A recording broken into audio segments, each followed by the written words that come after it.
Welcome back, everyone. Welcome back to something a little bit different, something a little bit special here. We do have a welcome back to the Patch Clash Showdown number 6, a event hosted and showcasing a brand new, or kind of a brand new mod, a custom mod, a custom balance mod. I'm of course your VIP, with me I'm joined by these amazing players and by the people in the chat as well. Welcome, welcome, one and all.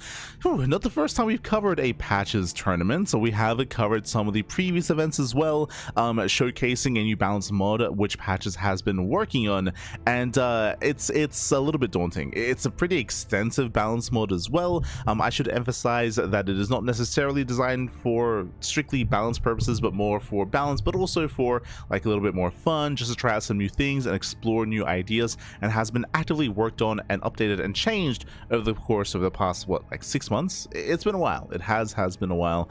And again, Shadow Patches has been hosting plenty of events featuring this mod and showcasing it, and now here we are with some show matches. Let's go. Let's go. Do you have a couple of show matches available to you, and we'll be getting into it, and I'll do my best to try to cover the mod itself. Again, it's a very extensive mod. There's a lot of changes, a lot of upgrades, and we'll do our best. We'll do our best. Of course, I've got the document up with me just to make sure I can reference it. Just kidding. We'll be fine, Pappy. We'll be fine. But here we go. We do have a couple of show matches ready for us here tonight or this morning. And up first, we have Greenert versus Universe in a TVP. Let's go. Bearing in mind that all these show matches are going to be best of fives, one after the other. We might even have some time for some viewer show matches afterwards as well. Let's go. Let us go. Otherwise, buenos dias, Pappy. Buenos dias. As we are jumping in. And spawning in the bottom right hand corner of Rorschach, as we also have a custom apple as well of Rorschach, we have the South Korean Terran player. We have the Red Terran for Team Exertus Esports. It is a Universe. And spawning in the bottom left hand corner, we have his opponents. We have the Green Protoss player, the Green Protoss himself, representing Born Gosu. It is Greenert from Canada. Let's go. Let us go. And that's also going to be another factor coming into this. Isn't just the patch itself that's going to be different in the balance itself, but also the maps. I believe Patches does have a custom map pool here, and we might even be getting a sneak peek as to what is to come in the future TLMC. Welcome to Rorschach. Another map that I'm very familiar with here. We do have a healing pad in the dead center, and we also have a what looks to be short rushes and spy ground. So short rushes and spy ground. We do have an open entrance here towards the triangular third location, so a bit of a more exposed triangular third. Likewise, even a wider entrance here coming towards the natural. The natural itself is very narrow when it comes to its entrance, when it comes to its choke point. Likewise, not many ways to actually gain access towards the main base. Oh, okay, so Blinkstalker aggression is going to be quite weak on this map in comparison, in the attempt of trying to rotate back and forth in between the bases. There's a lot to get into. There's a lot to discuss. Double gas open out the universe, going for a more tech heavy start. Greener scouting across the map as well. We do have the goal base here on the top side. I do actually interesting. It's actually quite an open expansion here. There's some uniqueness going on when it comes to the terrain and when it comes to the accessibility here of this northern gold base. We have corner bases as well. Very quickly, I should also emphasize Patches. He doesn't just, he hasn't just worked on this balance patch and on this unique mod, I should say. But Patches, he's also one of the more prevalent map makers out there as well. A couple of his maps did actually make it into the current map pool, such as Celestial Enclave, and a couple of others as well, just off the top of my head. It was 3. It was Celestial, it was Taito, and it was it 10,000 feet? No. Hold on.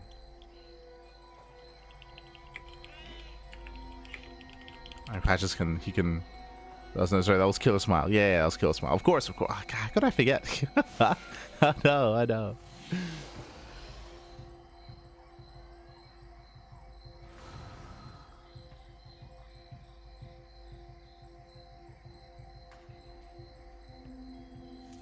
Also Lumen.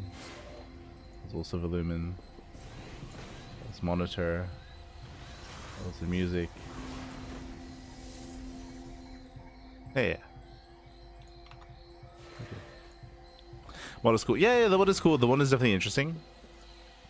It's definitely interesting here. There's a lot of like later game changes as well. Basically, a bunch of upgrades were introduced to a bunch of units to make them a little bit more viable in a longer later game. I think an example of that is Adepts. Adepts, they do have a new upgrade. Likewise, Reapers have a bunch of upgrades as well. Roaches have upgrades, like even more so than previously. So there's a lot of changes designed to try to make some units. It does feel like one of the reasons, or one of the goals of this mod, is to allow for more diversity in a longer and later game, just to allow for more options in general. And I'm a little bit on the fence as to that idea. So far, Stargate Opener, by the way, is going to be a Stargate Opener universe that fails to get into the main base. Again, because of the map itself, scouting is going to be very difficult. There's one entrance here that gets walled off. There's another very narrow entrance here towards the top side, so Reaper scouting is difficult on this map. As a result, the Oracle's moving in, and we're not quite ready for it. Yeah, the Oracle does hit the main. Catching out 1, 2, 3 SCVs. Cyclone will shut this down, but we're just giving up on the Oracle. Yeah, they'll throw it away. 6 SCV kills. Not bad at all here from Greenert. Yeah, it does do some devastating economic damage, and we are quite committed here. Universe, who was already going for a delayed CC, and just now moving out. Yeah, he's now moving out across the map early on. We'll see if he can shut Greenert down. What I was getting at is that I'm still on the fence as to... Oh, did we just get an upgrade? Sorry, no. I'm still on the fence as to the ideology of trying to make almost all universes a little bit more viable. I don't know if I'm necessarily against the idea of some of them just like kind of being outscaled in the longer game. So I think a Hellion's another one where the Hellion does have more upgrades as well. Meanwhile, the Oracle does crippling damage here, and Universe is completely all in. Universe is all in. Can depower the gateway, can shut down some of the production, but again is losing every SCV across the map due to just 2 oracles. 20 SCV kills. Pylon goes down. We're gonna try to rotate. I believe Warp Gate was delayed. Yeah, we have a gateway explosion. Limited production, actually. Warp Gate is not... sorry, we don't quite have any adepts available here. I mean, any production, I should say. 5 adepts. 6. We got 6 adepts to defend. Trying to hold on. Universe does move in. And Greenert is in trouble here. But again, time is on his side, right? The longer this goes on, the better it's going to be for Greenert. Now going to be collapsing in, getting on top of the tank. Nice lift. It does shade him forward, and just barely adepts. They can clean up the bio army at least, even getting down the Cyclone. Okay, they take down the Cyclone, getting on top of the tank as well. And it looks like barely Greenert will clean this up. Down to 1 tank. 1 tank, baby. And again, remember, back at home, Universe has nothing. Universe has no economy. Universe is completely all in. Oh, let's go. We got the Twilight Council upgrade. I'm assuming that looks like... Is that the charge upgrade? Is that the charge shield upgrade? Oh, no.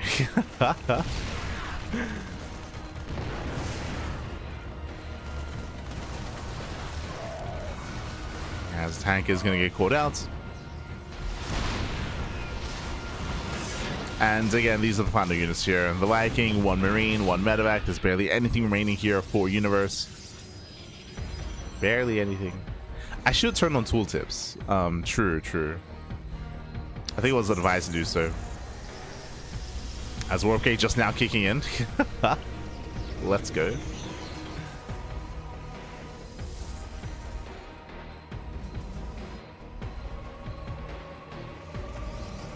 As we are committing into Mass Adept. When it comes to the Adept upgrade that I'm referring to, I know there was an upgrade where the Adepts, they can attack air units, which is crazy. It's crazy, Pap. It's crazy. Let's quickly check here. Okay, they've got 2 upgrades, which I believe we're getting both of them, and now Glaives as well. So Astral Cannon, Adepts can now attack anti-air, and also increase light. And light plate. Oh, that was the upgrade we just saw. Yeah, GG. GG well played. And with that, Greenert, he takes game number 1. GG. GG well played. But the shield upgrade that we saw that I assumed was the Zealot shield upgrade, which also does exist, was actually the Adept upgrade, allowing for Adepts to have extra HP, extra health. which wasn't even necessary towards the end. Winding it back here, again, short rush distance by ground, so something like an Oracle opener was brutal. Specifically on this map, Universe, he was unable to scout. He failed to get into the main base, he failed to scout across the map, he failed to get eyes on the Stargate itself, so he was just woefully underprepared. Just underprepared. The Oracle did crippling damage, and with that, GG well played. Greenert takes the lead in the series, and we'll see if he can extend his lead even further as we load into game number 2, as we load into Title Citadel. Let's go. Here we go. Unfortunately, we didn't really get to delve into the map or into the matchup itself in the first game. Hopefully we can calm things down and sink our teeth into our best of, but we'll see. The pressure is on. And spawning in the top left-hand corner of Title Citadel, we have the red Terran player. The red Terran, we have the South Korean Terran down in the series. We'll see if we can bounce back. It is Universe. And spawning in the bottom right-hand corner, we have the Teal Protoss player. The Teal Protoss himself, the Canadian Protoss representing Port and Gosu. It is Greenert. Here we go. But very quickly, so just touching on that once again, there are a lot of minute changes to the Protoss race coming into this, and some of them are, for example, how Chrono Boost works. Something that I do actually quite like that kind of makes sense here is that you can stack Chrono Boost. So if you go one Chrono Boost and another, like the duration of the Chrono Boost is going to be extended for that full duration, similar to, say, injections from Queens. It's very similar to that, which is cool to see.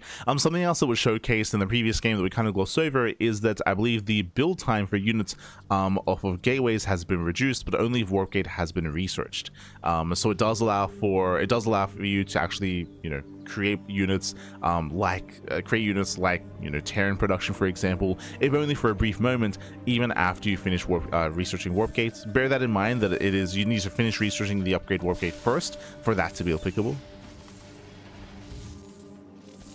Isn't just by default, otherwise that would greatly increase the threat of like rushes and proxies, and that can get out of hand. Shield battery starting energy was changed, which I don't think I'm too fond of, but if you recall, one of the reasons why it was nerfed and why it was changed was because of the threat of proxy void rates, for example, and proxies in general, which were strengthened by batteries finishing up with full energy. In the base game, they now start with 50 energy. Now in this mod, they start with 100. They start with max energy, which may have some implications. It's hard to say, bearing in mind that it wasn't just that change which did nerf the proxy void rate, but the void rate itself was nerfed. There were like 3 or 4 different changes that hit that build to ensure that it wasn't an issue anymore. One of them was the shield battery. Other was I think it was void rate, build time, and cost. There were like 3 or 4 changes.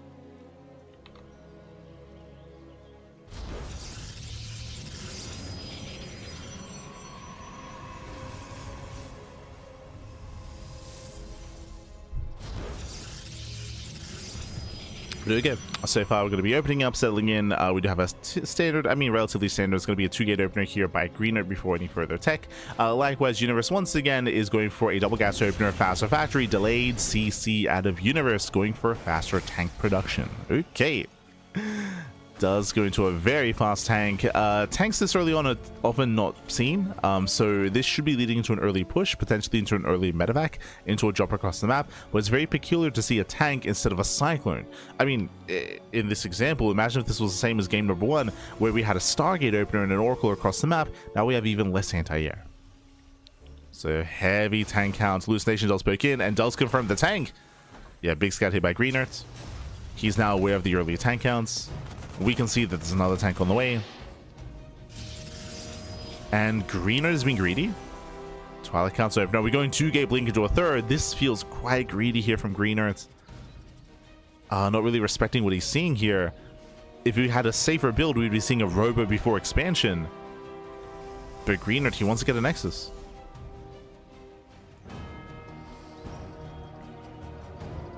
He's backing up. He's backing up his resources. There's a Nexus, so hyper greed out of Greenert. It's going 2-gate blink into a 3rd. And Universe, he's getting a third tank already. Like I'll be honest, I think if he moves that across the map, I think Greenert just dies. Oh boy.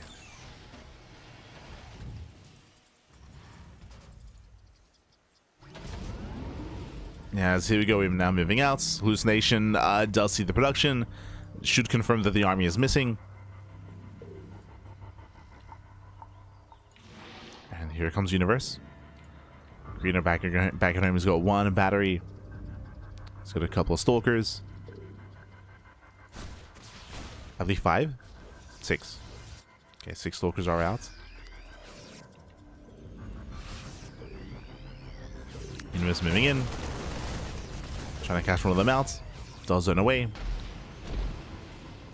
And again, the early tanks have arrived. So far, Greener trying to engage, slowing this down. Not bad. Picks up a couple of Marines.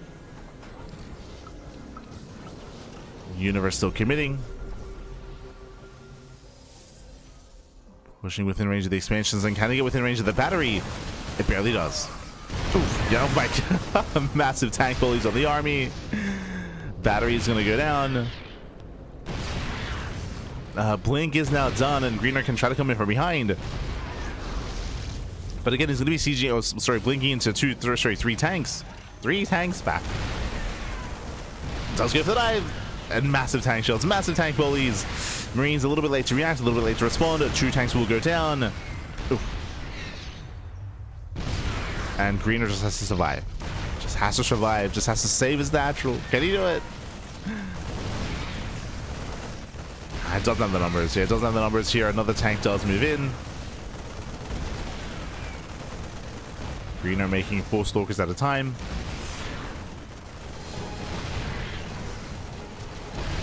And now going for the dive. Gets 1. Gets 1. Gets 2. Will get all 3 tanks. Nice cleanup here. Gonna lose all the probes though. Does clean up. There's gonna be 23 probes going down. Crazy economic damage. So on the one hand, this was a 2-base all-in from Universe. And the all-in doesn't kill, but the all-in does cripple. Does cripple Greenert. He's down to 30 workers. Does have 3 nexus, so he can make 3 probes at a time. But a very rough defense here from Greenert. And again, this was all on our Protoss player. As we mentioned at the time, Greenert, he scouted. He saw the early tank, but he still went for the fast expansion. He still did not go for a robo. So just did not respect what he scouted. And Greenert is in trouble. Now it's all in Universe. Just survive. Just survive the counterattack, minimize losses, and extend the lead from there. Picks off a stalker. I believe there's no high ground vision. Yep, no high ground vision. Greenert did not get a robo. There's no observer. There's currently no hallucination. Warp Gate did finish researching, and you can see here an example of just producing units instead of warping in.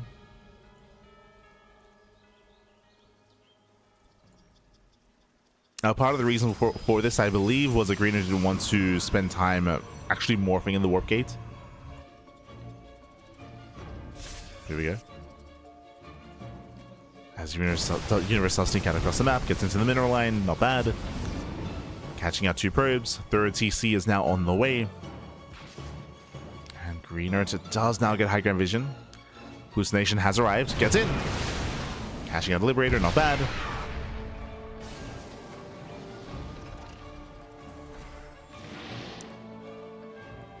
Does catch out a Liberator, pulls away.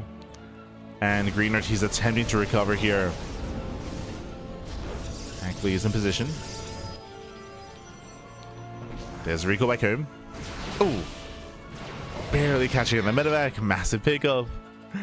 Medevac goes down, but Universe can now expand. Universe can now break free, take claim to 3rd base. Oh, Dark Shrine on the way. Okay.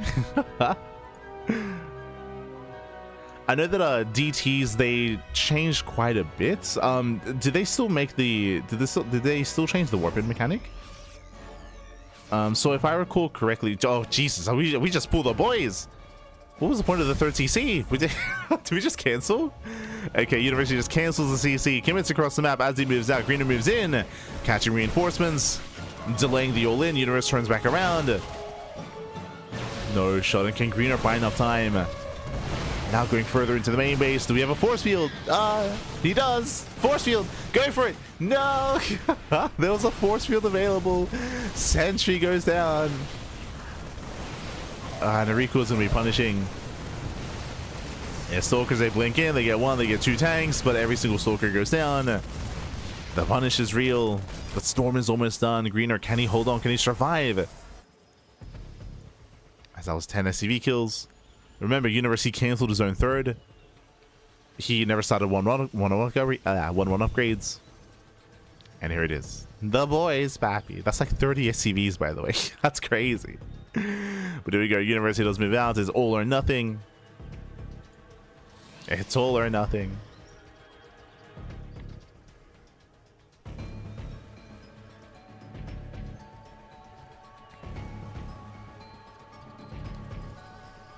We are moving out. I'll be honest, I'm not entirely certain as to what upgrade this is on the Dark Shrine.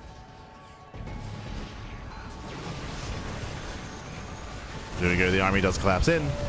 Getting on top of the third. Greenert, he can't afford to lose this. Like, he doesn't have to save the third base. Does pull away. How many storms are available? 4. We got 4 storms. Yo, the visual change of the storm. Okay. Yeah, storms and collapse in the armies. They'll say charge in as well, and University will lose everything. GG gets called, and Greenert will take a 2-0 lead in the series. GG. Aye. Interesting change. Interesting that they decided to change the model of the storm. I'm not entirely sure as to the rationale for that. I do know that the storm itself is different, and maybe that might just be the reason as to why that was done. But they did kind of change storm similar to what it was previously, where the cast range was increased, the radius was decreased for the storm. So I don't know if you noticed, but the storm was a smaller surface area in total. Was smaller. And I believe the damage output was a little bit more than it is now, if I recall correctly. Total damage was decreased, but the duration was decreased as well. Yeah. So higher DPS, I suppose, but less overall damage. But GG. I mean, even without that, GG will play. Like, Universe, he forced himself into... He didn't even have to all in, by the way. Universe, he had done well. He had crippled the economy. He was ahead in workers, ahead by 20 SCVs. He could have just taken a third base and macroed, but he chose to pull the boys. He chose to all in. And unfortunately, that all in was heavily delayed by those Wing Stalkers. GG. GG, well played. And with that, we're now getting to game number 3, and we'll see if Universe can begin that comeback. Now, something that I touched on about the warp in mechanic that I think is really interesting is that the way that Protoss has been changed in this patch is that units that warp in with a proxy pylon and a proxy across the map, they warp in without any shields. They warp in with their shields stripped away. Which is a pretty big change, to be honest. It's huge. It does weaken and deter proxies and warp-ins across the map and harassment by warp prisms as well. It also is applicable to warp prisms that do warp in. And that coincides with the change to the Dark Shrine with Dark Templar. We kind of alluded to it, but Dark Templar, if they don't have any shields, they are revealed. So that's another change that was made, is that they do need full shields to be cloaked. So that also does coincide with the fact that if you warp in across the map, they won't have any shields either. So they have to be warped in back at home instead. So it is a pretty big change to the Protoss race, as it does, again, significantly hinder harassment options and hinder aggressive options as well. I say hinder and stifle, but it does make it a little bit less powerful, and there is a lot of power in Warp Prism harass. How many times have we seen Clem die to one Warp Prism into the main base, getting a warp in, right? Like, it is, like, the power of a Warp Prism is huge in PvT, and arguably too huge.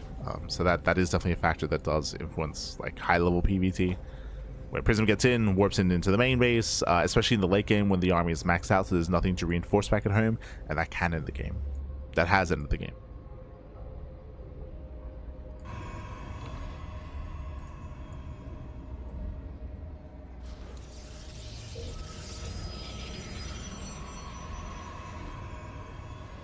I think it's due to the original storm animation being larger than its original area effect. Having a different animation for it sidesteps that issue.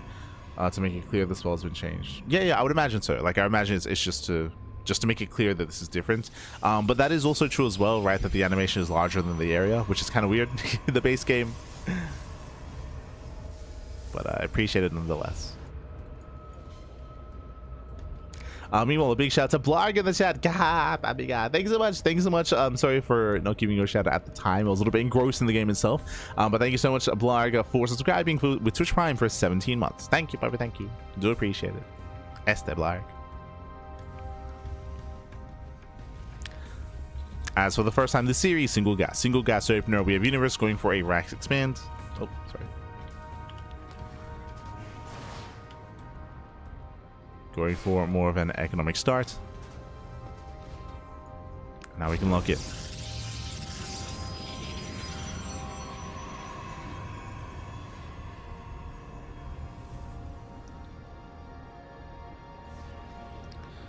We can lock in. Greener behind this going for his own Twilight Council. I would imagine Twilight Council in the Blink, especially on a larger map like this, it is safe to go 2-gate Blink into a third. Bear that in mind that the game, I mean, again, Universe, he was ahead in that last game. He definitely could have taken it as well if he had kind of pressed that advantage. Like, again, he was able to punish Greenert for going for a greedy build, but chose instead to go for an all-in. As the Universe. And we'll see if we get any macro between these two players. It's been hyper-aggression both Game 1 and Game 2 from the Terran. And we'll see if that continues.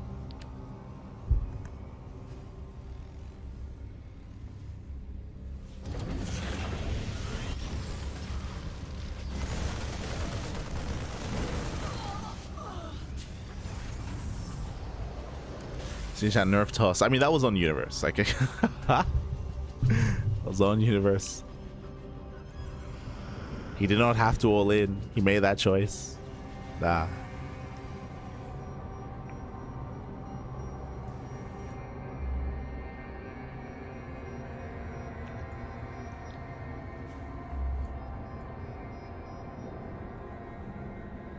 Once again, it's going to be Blink. So again, 2-gate Blink into a third. I do like this a lot more here on Winter Madness. I do think it's much more viable. Greenert, he does attempt to scout. We should be seeing that hallucination soon.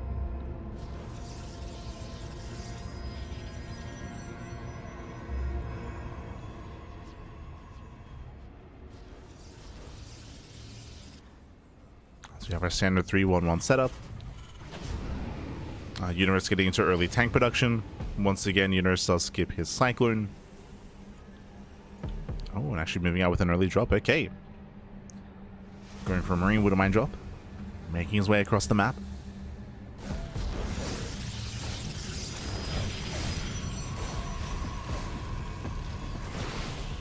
Greenert does claim his third. Hunting down the Reaper Hellion. Drop making his way into the main base. And currently Greenert is out of position. He's moving out across the map. Bearing in mind that we have not morphed in those warp gates. So instant warp is going to be available. Uh-oh.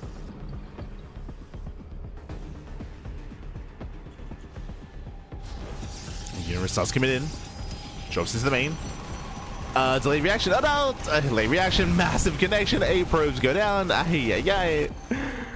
And that is also a big change here done to Terran, which is, if you recall, there were a bunch of nerfs to the Widowmine in the base game, and one of those nerfs, one of those changes, one of the quality of life changes was that the Protoss players, or just players in general, you get an alert, you get a notification when the Widowmine is burrowed. When the Widowmine does burrow. Here, that's no longer the case. So you have less time to react, less time to respond. And that is 8 probes going down. Brutal damage. As Universe does get away.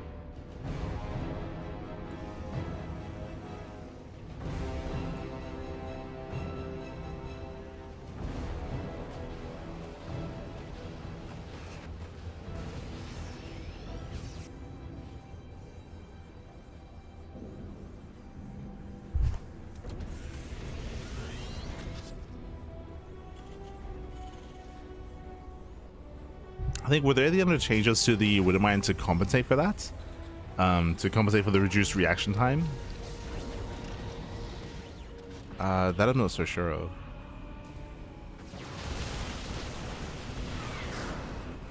As Universe is breaking out behind this, third CC is now done. This time Universe is expanding, building up in towards the mid game.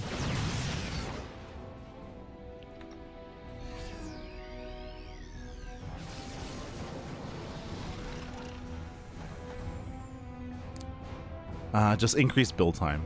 Increased build time. Increased radius. True, that's another change. Yeah, so overall, I would say the Widowmine was buffed.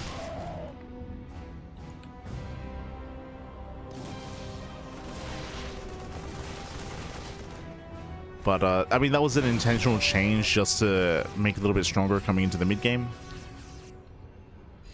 If you recall, I think everyone assumed that that would be happening coming into the latest patch. Didn't quite occur.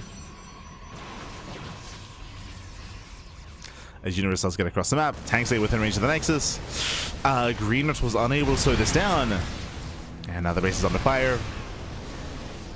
Raven's here as well. Did we go for the dive? Getting 1, 2, 3 tanks. And barely does reset the tank count. Does reset the tanks, but again, Universe, he's going for the dive. Gets a Colossus. Gets it. There we go. Dig an extra swipe off, but critical damage here. The boys are being pulled. The probes are going down. Getting to 7 probe kills. 8 probes go down, and one of the Medivacs does barely get away. And honestly, some solid damage here. Solid damage behind this. We have 3 base. There's 3 base. The 4th Nexus for Greenert is late. Greenert is behind economically, and Universe is now already claiming a 4th CC. So a strong start for Universe. He's done enough damage. He's contained his opponents. There are some downsides though, because the aggression Universe's upgrades are delayed. So later E-Bays, later 1-1. Now rushing into the academy.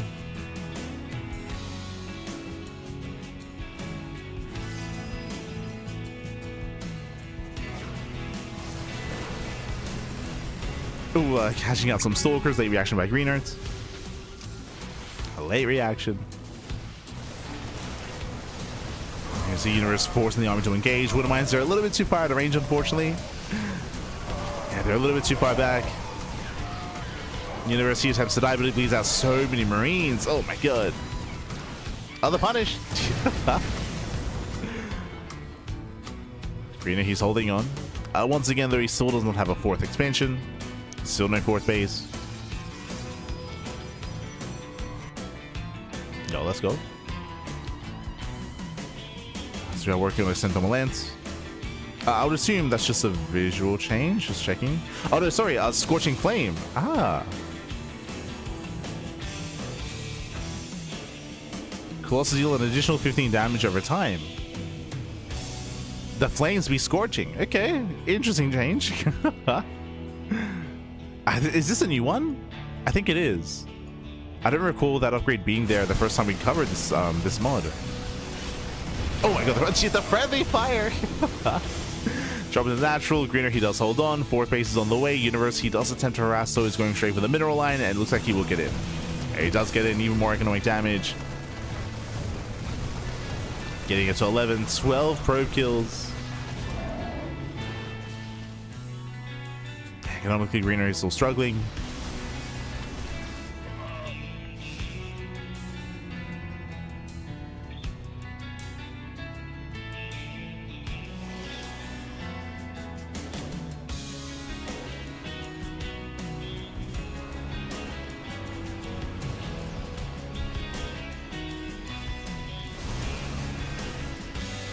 I want to see the effect. I want to. I'm curious. I'm curious what the visual effect looks like when units catch fire. Meanwhile, shield upgrade here for the zealots. There is a big change to the charge lot, to be honest. When it comes to the latest patch, that we go Kinetic Safeguard. Zealots now can trigger shields, so now they have the shield upgrade done, but they can also target charge as well. They don't have to charge on a unit; they can charge on a ground surface instead. So they can use it to retreat as well. They can use it to retreat, to rush forward. There we go, shields are triggered. They get spent here on the initial building. Aye, aye, aye. As Colossus, they push forward. The lasers, baby. Trying to get on top of the ghost. Trying to, but not quite able to. Just not enough charge, not enough buffer. Not enough buffer, baby. It was also really unfortunate that Greener, he wasted his shield on the Sense Tower. So he gets punished for the A move. Again, if you notice, the shield is activated when charge is activated, like when they rush in, not when they're attacked.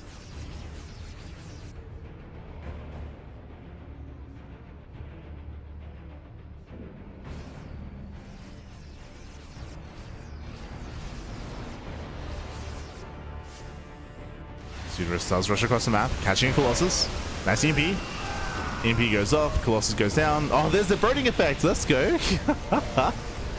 But GG gets called. Greenert, he has nothing to defend back at home, and Universe, he will put a point on the board. GG. GG, well played. Once again, Universe, he took a massive lead early on. He was able to deal crippling damage when he pushed in towards the third base, and from that moment, Universe was ahead, right? Greenert, he was playing from behind after sustaining so much economic damage. He could not maintain himself with his production, with his upgrades, with his tech, as he had no economy to sustain any of that. Later, fourth base as well, due to the economic damage. GG, well played. And when it came to that first move out, it was on Greenert to spot the move out, to delay the push, and to prepare for it. Unfortunately, was unable to, and with that, he was broken. GG, well played. He was broken. And now we have a back and forth. And do we go all the way to the ace match? Can we bring it all the way to game 5? The pressure is on. Pressure is on. Let's go. As spawning in the top left-hand corner of 10,000 feet, we have the Canadian Protoss player. We have the teal Protoss representing Born Gosu, still in the series 2-1. It is Greenert. And spawning in the bottom right hand corner, we have as opponent, we have the South Korean Terran player. We have the red Terran representing Xeratus Esports. It is a Universe.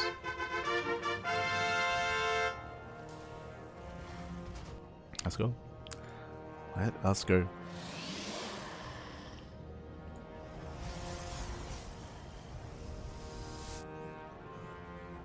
Some players are going to be opening up.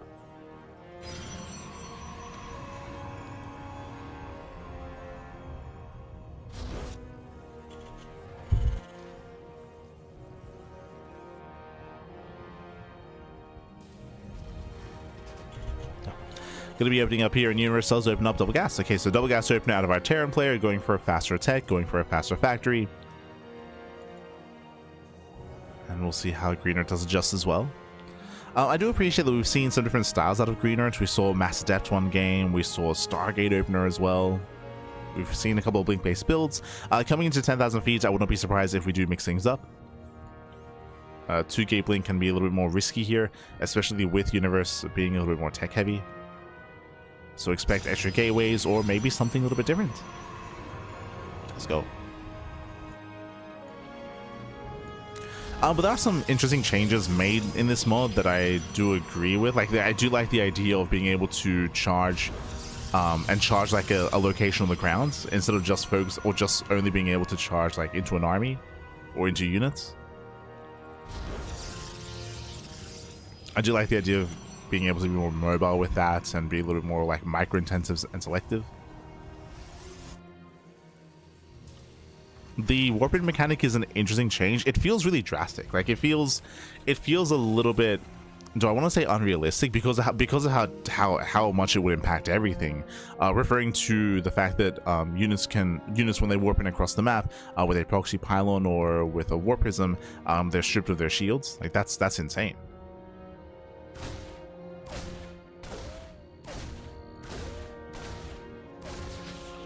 But at the same time, like, we haven't really seen it played out too much.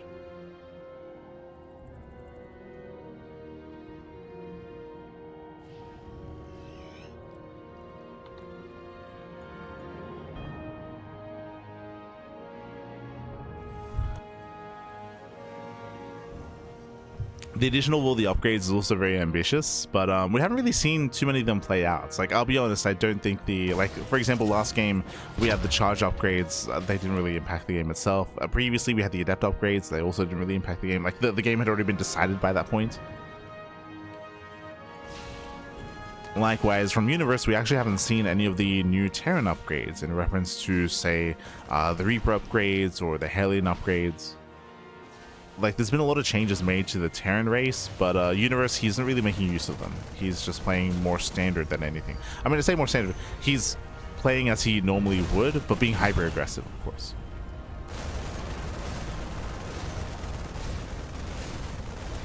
So we're not really seeing many of the changes from our Terran side of things in the series.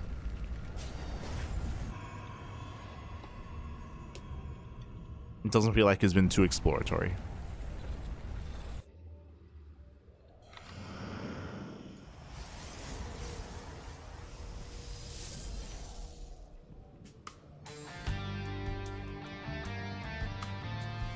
So what's the patch Clash? The patch Clash, it's a tournament, it's a show match series. So show match series, featuring a different mod, new mod, with a bunch of balance changes. Too many to go over. It's trust me, it's a lot. It's a lot.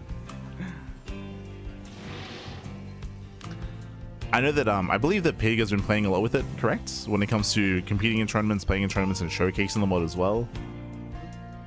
And also using it to kind of like explore some other ideas. Code is being researched. As Universe does open up Banshee. Okay. So again, he went for a tech heavier start, faster factory, faster starport, now into Banshee play. Greenert, meanwhile, did once again go 2-gate blink into a third. Bold move. If you recall, I was a little bit I was expecting to see something a little bit safer here, but no. Once again, greedier builds, now rushing in towards charge.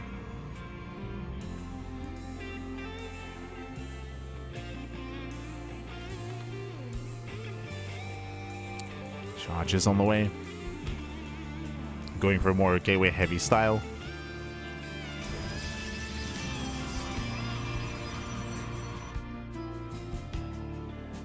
Like some of the other crazy changes that I hope we're able to see throughout the course of tonight's broadcast is the return of the Infested Terran. True. Infested Terran did return. I know that a bunch of changes were made. I think initially that they were featuring like the old Infested Terran before they changed the anti-air attack or the range attack. But I believe now the Infested Terran is more like the Brood War Terran, where you create an Infested Terran one at a time from the Infestor and it explodes, correct? Oh no, does it? I know it dies over time. I need to double check.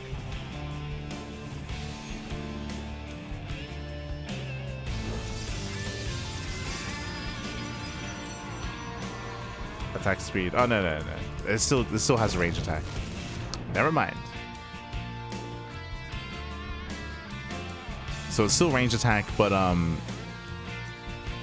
think it is made one at a time from the Infestor. Something like that.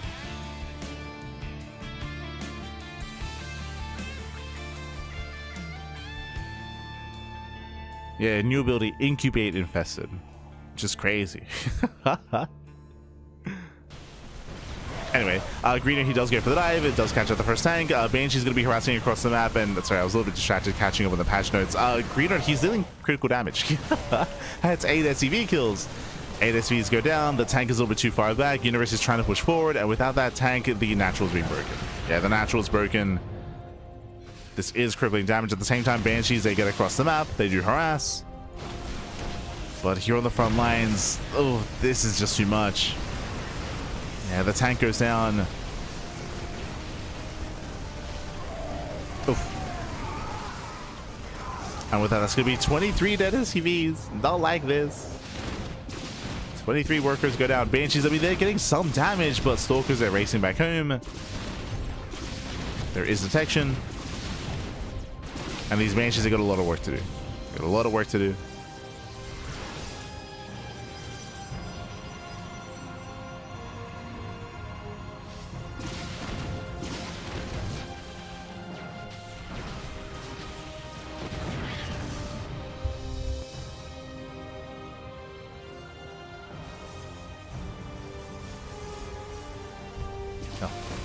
Down to 1 Banshee. Universe back at home, down to 30 SCVs. Again, a one base economy essentially.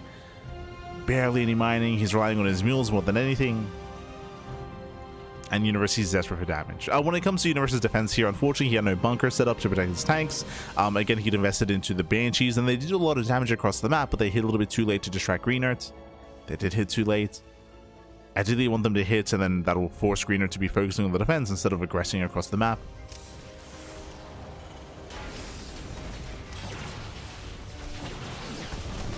Waiting at the mine shots. Oh, trying to force friendly fire. Yeah, cheeky moves. Once again going to be collapsing in. At the same time, Universe does get across the map. I believe we still don't have any warp gates. Yes, still no warp gates.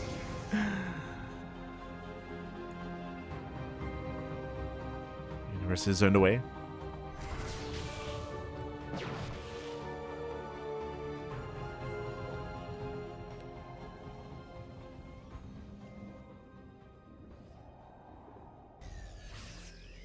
Universe going to be forced back.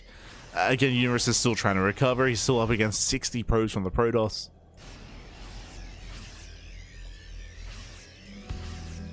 And it's going to be an uphill battle. Currently, the supplies are looking relatively close, but that doesn't really tell the entire story here.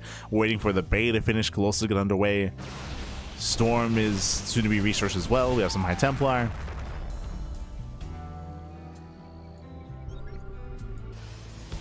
There it is. Storm is on the way.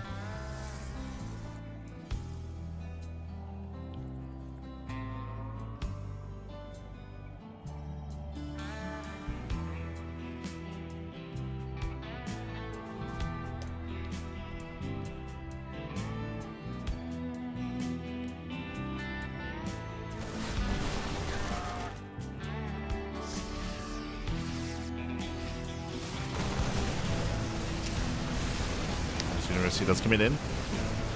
Gets across, takes down the third base, not bad. But he cannot fight head on. Assuming this splash damage, true. Colossus not quite here yet. Nice EMPs. EMPs on the Stalkers. Still force the kite back. And the Archons, they move in. The Archons move in. Unfortunately, no EMPs on set Archons. The Marines, they get completely shut down. Greenert does defend. And this was not enough damage. Greenert already has a fourth base. Already has the fourth.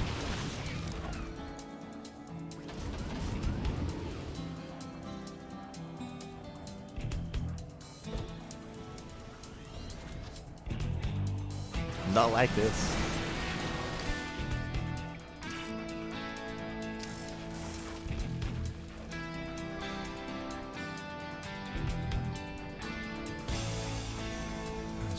So they expand. Once again, trying to recover. Show us the storm again, man. Show it to us again. we're not gonna get there. Yeah, as the army does start to step forward. Once again, catching at the Bio, catching at the Marines. Greener cannot, sorry, Universe cannot save that mineral line. Green's pushing further in. Does take down both the Archons at least. And we're the Colossus. Am I crazy? I feel like we've had this one Colossus in production for a while. But there we go. Now it's moving out. We now have splash damage.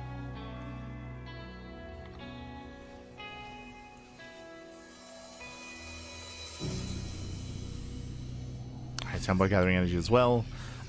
We do have a handful of ghosts here, and potentially with these EMPs we can catch out the Templar, zone away the Zealots, and try to make a stance here and try to survive. That's the first storm.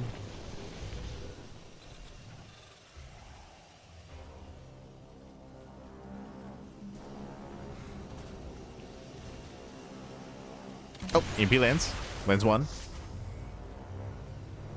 So one EMP so far. Lands the other, but those were the only EMPs. Yeah, that's all we had. There's still 3 more storms. Oh, God. Storms, they punish the Bio. And Greenert is nobly out of control. We have more reinforcements on the way. Pushing into the natural. Zoning back the army.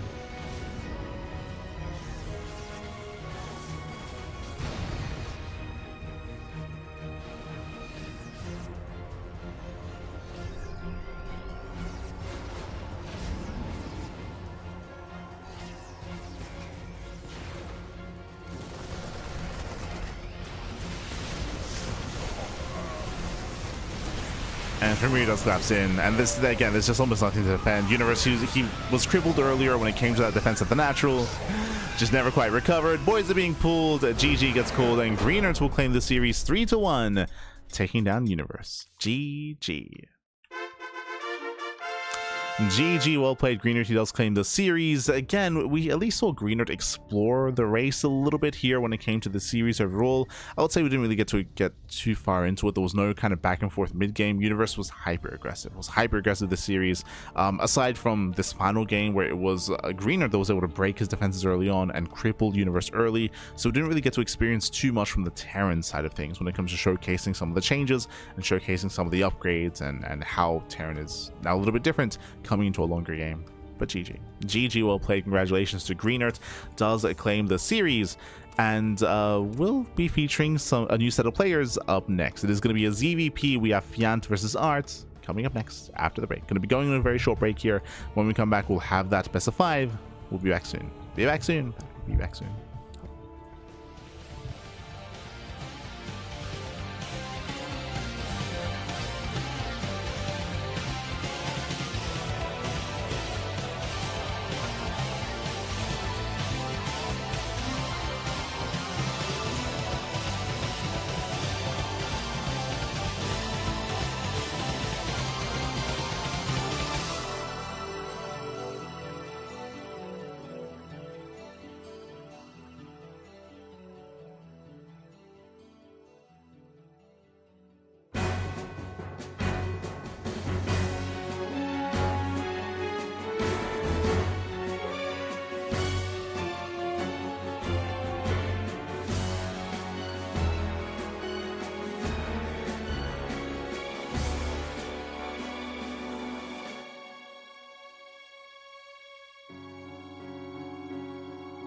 welcome back, everyone. Welcome back. Welcome back. And something a little bit different, a bit special. Welcome back to the Patch Clash Showdown number 6, a showmatch series featuring a brand new mod. Let's go, baby. Let's go. It is a balance mod, of course, introducing and featuring a bunch of changes to every single race, new upgrades, new adjustments, new features, and some changes to some of the core elements of each race as well. I will say that in the last series, we didn't really get to showcase it that much. Shout out to Greenert. I do think the Greenert was doing a good job at just using the just avoiding warp gates and just creating units as they were from said gateways, which is a little bit more viable in the latest patch.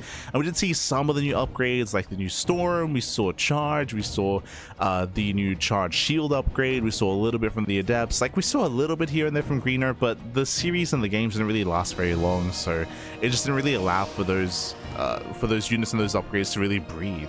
We'll see if we can get there here. So far this morning in the bottom right hand corner of 10,000 feet, we have the Polish Protoss player. We have the pink Protoss representing the Planet Heroes. It is ArT. And spawning in the top left hand corner, we have the yellow Zerg player representing Team Roddy from land of Sweden. It is Fjant. Oh, here we go. Welcome on to 10,000 feet. So 10,000 feet being one of the smaller maps in the map pool. Shorter rushes by ground aggression can be favored on this map, and we'll see how our players do open up. First things first, it's going to be hatch gas pool, standard opener out of Fjant. Likewise, ArT going for his own gate expand. So far, so good. Standard openers all around, but we'll see how our players do delve in towards the early and mid game. Again, bearing in mind that a bunch of changes were made, a bunch of upgrades were added. One of the big changes, of course, which I don't think will be too applicable to ZVP, I'll be honest, was the Roach. The Roach, for example, now has an upgrade in the late game. It has a hive tech upgrade to reduce its supply from 2 to 1, which does make massing Roaches more viable. And I can see that's working against Terran if you go for Roach base play and Roach base openers, especially against mech. I feel like that's probably the best case scenario for it, but I don't know if it really has too much value against Protoss. You know what would be crazy? Like, we don't have a ZVZ here tonight, but I'm thinking like a ZVZ Roach versus Roach, and instead of taking up into Hydra Lurker, you get a hive and you go into one supply Roaches. Like, that'd be crazy. That'd be insane. Yeah, so Roach Wars might have a different kind of dynamic to them in ZVZ if that becomes a thing. But again, we just haven't covered as like a ZVZ, and I don't even know if, because ZVZs are so rare to begin with, I don't know if that's even just happened, period, in the history of the patch tournaments. But definitely something interesting to think about. Regardless, it is going to be a Twilight Council opener out of ArT. Hyper aggressive, does stay in gas. Okay, so it does stay in gas. So there's a high chance it's going to be a Twilight Council into a Dark Shrine, for example, into a DT drop. We otherwise could be seeing early, if it's going to be early Blink, there'd be something else alongside this. Yeah, there it is, Dark Shrine. It's going to be on the way. If we had pulled out of gas, I'd be thinking Glaive Adepts. Because we stayed in, it is Dark Templar. Overlord Scout is coming in for Fjant, and Fjant will be able to catch wind of this. The Stalker will be able to focus this down, but too little too late, the Overlord will confirm. So nice scout here by Fjant. Gets eyes on the tech, gets eyes on the Dark Shrine. Now, we just mentioned something as ArT does go for the proxy pylon across the map, is that DTs have been nerfed when it comes to their early damage. They do have some more interesting upgrades later on throughout the course of the game and into a longer game state. But this early on here, going for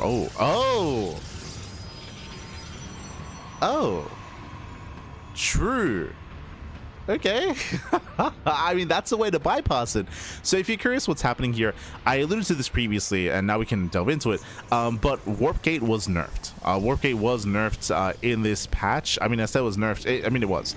Now, whenever you warp in across the map, if you're not near a Nexus, then the warped in units warps in without any shields. As you can see here, bam, no shields, no shield. But that is why we have the proxy shield battery to make up for that otherwise I was gonna say design flaw, but that otherwise deficit. So there it is, we do fully heal up those Dark Templar. Another change that coincides with the fact that they warp in without any shields is that DTs are only cloaked if they have full shields. So there we go, we do cloak them in. They do hit the third base, and with that, the base is under fire. Spore is going to be repositioning. And just a really unique way to make use of kind of like the flaws that we have here. But there we go, DTs are going to be dealt with, and thankfully Fjant did have his spawn position Why? I mean, he scouted. Like he scouted the Dark combat. Shrine. He was ready for it regardless. But a really unique way to kind of bypass some of the kind of obstacles in your path when it comes to harassing with Dark Templar. It's really cool. It's a really cool way to do it. Bearing in mind that the shield battery also does morph in with full energy, and that was not always the case, or that is not the case in the base game. That's also a way to make use of that as well.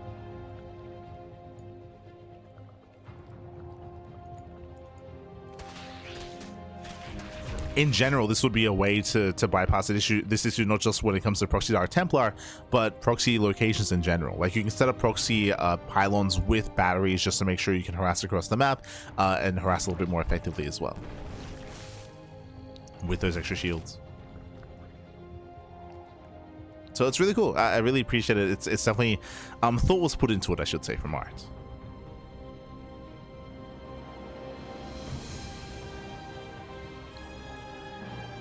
To put some thought into it. Behind this, we are going to be settling in.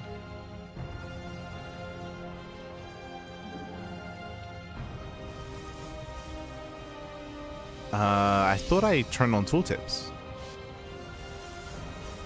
Never mind. Never mind. I'm not sorry. I was trying to look it up earlier. We do have an upgrade on the way in the Dark Shrine.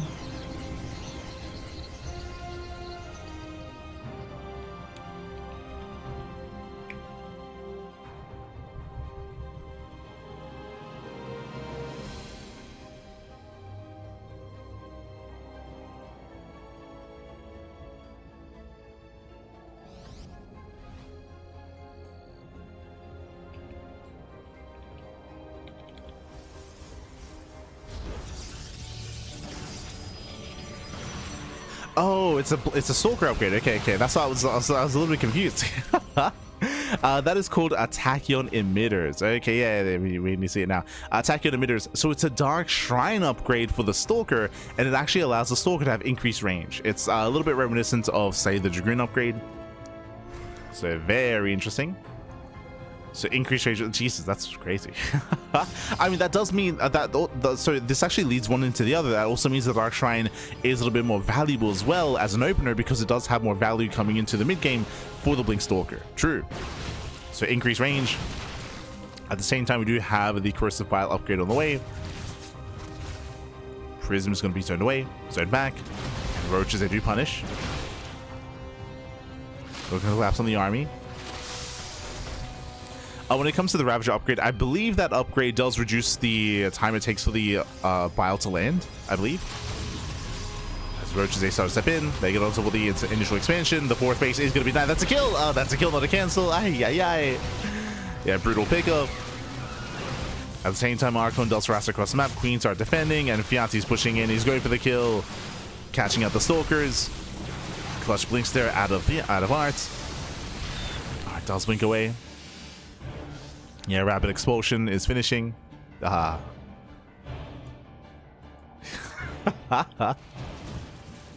It's gonna be rapid, Pappy. Aye.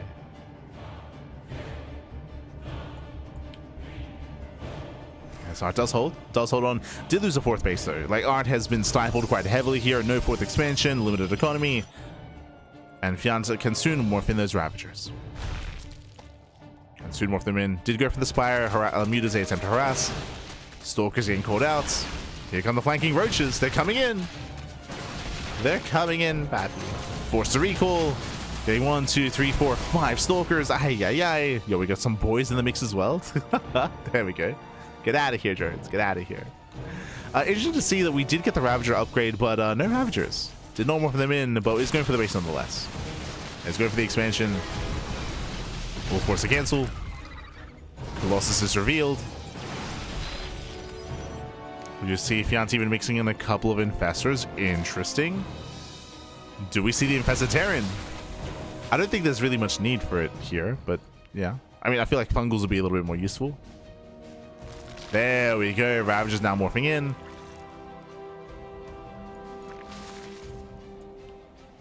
As you mentioned, the Biles are going to be that much more effective here. Essentially, the opposing player has less time to react and to respond to split against that Biles. Like, which would be a huge upgrade for ZVZ, to be honest. Like, so much of ZVZ, especially mid-game ZVZ, hinges on Roach Ravager battles and Roach Ravager engagements, and reducing or making splits a little bit more punishing, or making piles more punishing, it would change that dynamic quite heavily as well.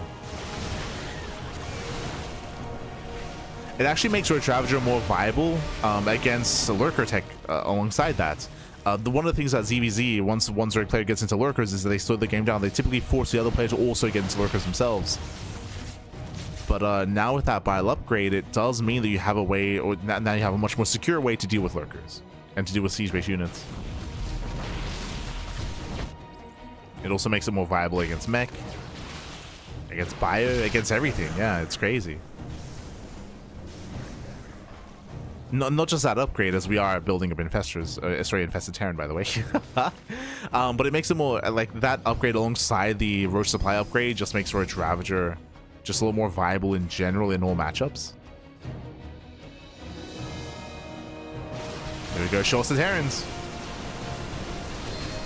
Ooh, Fungal does land. But with this overwhelming amount of Stalkers here, Fjant, we need more army here, we need more Roaches. Yeah, infested going down, 2 left. 2 left, but at the same time, there's the army. Lings are across the map. Lings are in the main, they're in the 4th, and they're in the 3rd. Everything is going down. ArT is forced all in. He's forced into the all-in. I do like this visual change. As you can see, the force fields, they do kind of color change as they run out, as just a visual indicator. You know, Fungal does land. We need more Roaches, though. All the infestors are full. We didn't get to see the infested Terran, no. But there's 4 Colossus. Oh my, the juggling. And the Colossus is doing well. Biles are landing. Can they get on top of the Colossus? They're still so low. Do we have more Biles? Not quite. Yeah, no more Biles here. At the same time, Lings, they killed the 3rd. They killed the 4th base, but it looks like ArT may have too much. Yeah, ArT has too much here with 4 Colossus. They do not go down. He's like, you know, you're being all fancy here with all these upgrades with GG. GG gets called. ArT snowballs out of control, and he takes game number 1. GG. Whew. GG, well played. Fjant being all fancy here, going into the Ravager upgrade, going into further tech. But no, in the end, we saw that ArT, even though he was sustaining a lot of damage across the map, and he was struggling to get into an economic game, he was just able to build up into 4 Colossus and just send it across the map. I believe didn't even have the new Colossus upgrade, unfortunately. Didn't even have Scorching Flames. Maybe next time, but GG. GG, well played. With that, unfortunately, Fjant, he was exposed, he was vulnerable due to so much of his supply being across the map harassing, and he did not have enough to defend. Barely not. We didn't even get to discuss the Infestor, but I don't know if you saw, but the Infestors, they're a little bit similar to the Reaver, where the Reaver kind of builds up Scarabs, right? They build Scarabs over time, they build them up inside them before they can fire them out. Similar with the Infestor now, the Infestor builds up Infested Terran inside them over time, and then you can launch them. So that was what the indicator was on those Infestors. They were incubating them.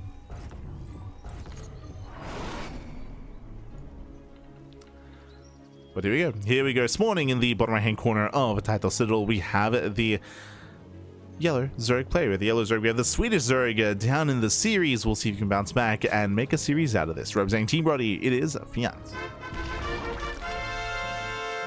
And spawning in the top left-hand corner, we have his opponents. We have the pink Protoss player, the pink Protoss himself, the Polish Protoss. Representing the Platinum Heroes, it is ArT. Let's go. What is the DT upgrade? Yeah, as we were mentioning, it's a Stalker upgrade on the Dark Shrine, which I do really appreciate. It just gives the Dark Shrine a little bit more viability, or it just gives it a little bit more to the Protoss army, a little bit more value, I should say. As a tech path, as an opener.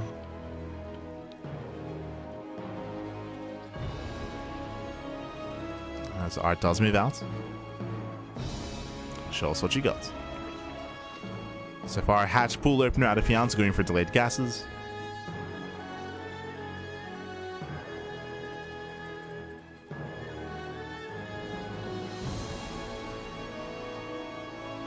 But yeah, for better or for worse, some of the ramifications of the Ravager upgrade is ZVZ and is going to be its interaction with Lurker Tech, and I mean, it does. I want to say it's going to force ZVZ to be more roach centric and more roach heavy, for good or for better for worse.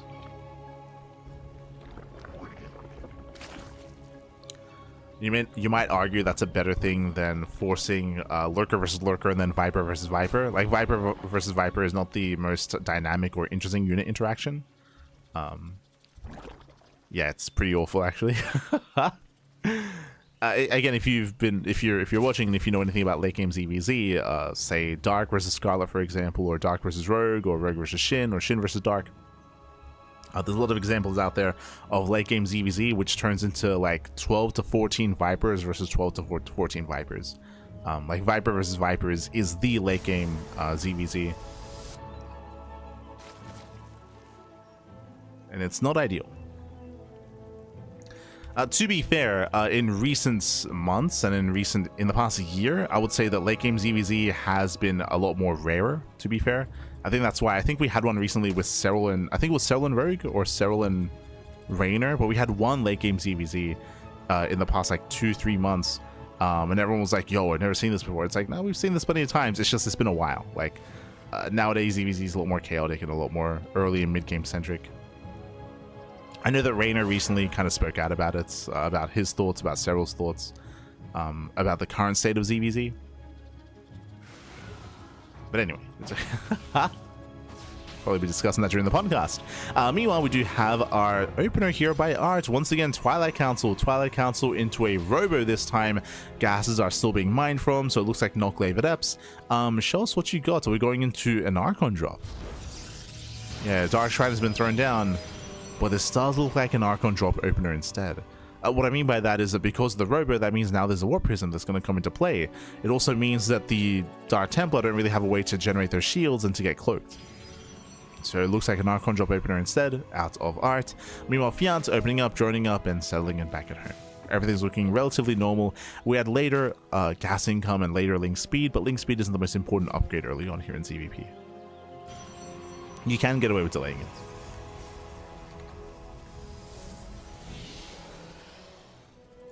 I love Phoenix versus Phoenix. That's not what we were discussing, but sure.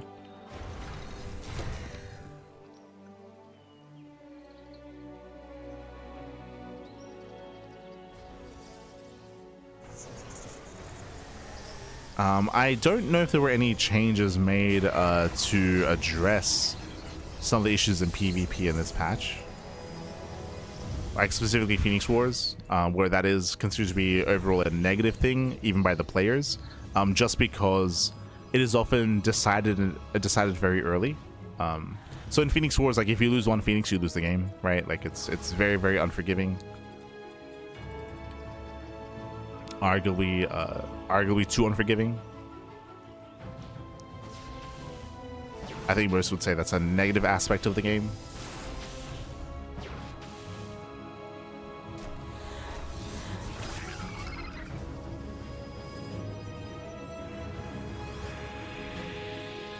As here comes the Archon drop.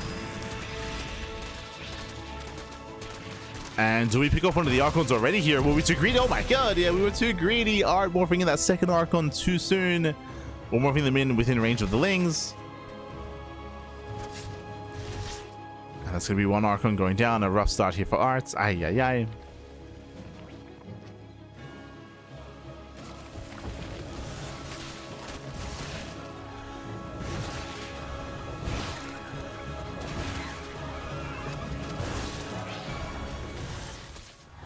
ArT does drop in. He's going for the warp in inside the main. I mean, there's only Ducklings to defend. Where are the Queens? Yeah, Queens are out of position. Woefully out of position. We had 2 spores in the main base as well. Ay, ay, ay. No spore in the mineral line to zone away. And this is getting out of hand. Oh, drones are going down as well. He's chasing the drones. Oh no, he's going in. Okay, he's going to be zoned back. The Prism should... No, it does not get away. Massive pick-off. Initially, this is going well. How many drone kills? 2 drones, 18 Zerglings, and Overlord as well. But the Prism goes down. Massive loss for ArT. Ay, ay, ay. Yeah, massive loss. And things are looking a little bit dire here. Behind this, Fjant is going into Overlord speed. Is going for an all-in. Yeah, it's just going for the all-in. We're going for the German taxi. Fjant knows that ArT is vulnerable. ArT will have Blink to defend, but alas, won't have much else behind this. And we're gearing up.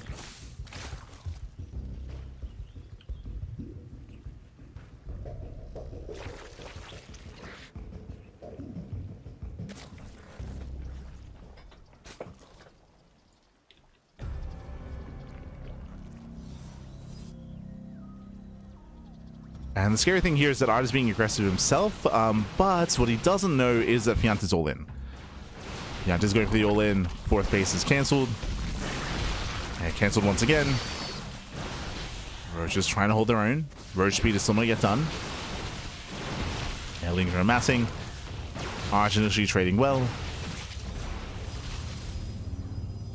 Behind this, ArT does have 6 gateways. But pushing into a concave. Uh-oh.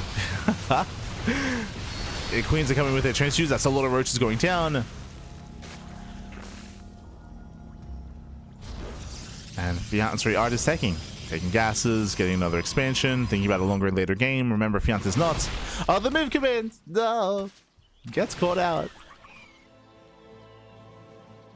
Fjant. Now remember, the longer this game goes on, the better it's going to be for ArT. Fjant just now taking an expansion, just now taking gases. But the drone count is so low.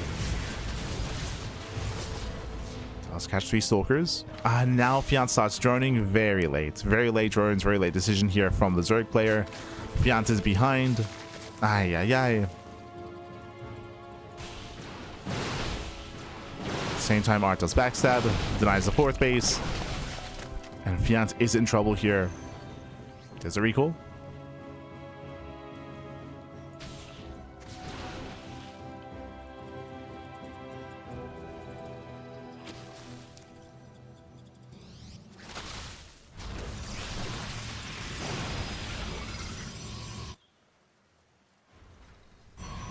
It does pull back. Fjant's down in a really awkward position here where he's trying to drone, trying to saturate, isn't really committed to the all-in anymore. Now taking up into the infestation pit. And given the situation, given the position we're in, I feel like we got to go for the roach upgrade, right? We got to... We have no further tech here. There's rapid expulsion.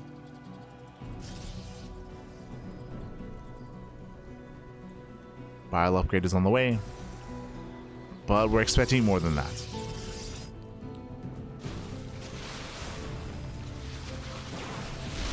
Just because, again, Fjant, he's kind of stuck with his tech. Army does blink in, going for the Ravagers. Bile does punish the army a little bit here, but Ravagers going down, Roaches going down. Fjant, he cannot fight this head on, not like this. Lings, they do coming from behind though, okay? The Biles! Oh my god, not enough here, not enough Biles. Warpin does finish. Prison barely goes down, but ArT, he will claim this fight. He'll win this fight, he'll overwhelm. Again, a messy engagement here from Fjant. Very messy. Engaging before the upgrades are ready.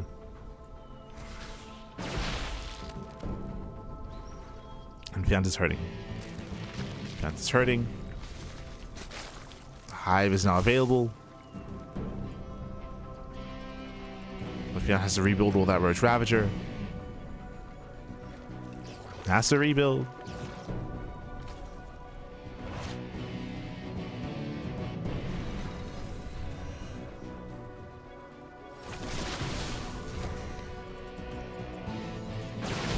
Okay.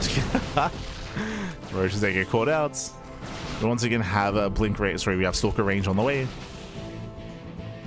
Tachyon emitters.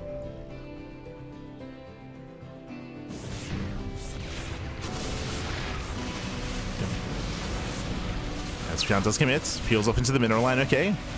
ArT's out of position. Probe's going to be going down. Getting some economic damage. Storm is done. Oh, the Biles though. Yeah, Biles catching out one of the High Templar. Nice catch. And Fjant, he does trade okay against the economy, but he's still bleeding out so much army. And we're worried about the counterattack. Yeah, ArT does give chase. Catching out the Ravagers.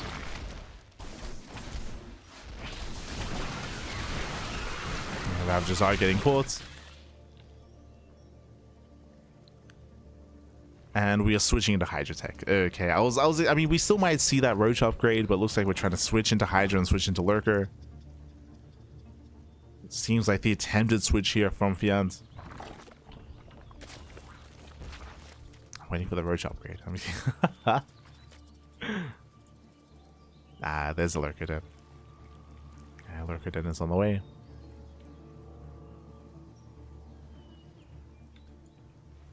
And again, things are looking rough here for Fjant, but we'll see if we can find some damage. We shall see. Something that's helping Fjant is that ArT has not been probing. ArT, he was at 66 probes for quite some time, and his saturation of the fourth base is delayed. So delayed saturation. High Templar getting called out. Oh. Gets one. Catching out one Templar. Ooh, piles as well, they do land. Catching with the chat. What does the bio upgrade do? Lower cooldown. Shout out to Patches, as Patches is the creator of the mod, but it does lower the time it takes for the bio to actually land.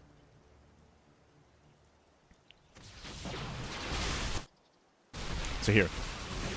So whenever you activate your bio, like, it lands faster, so you have less time to react.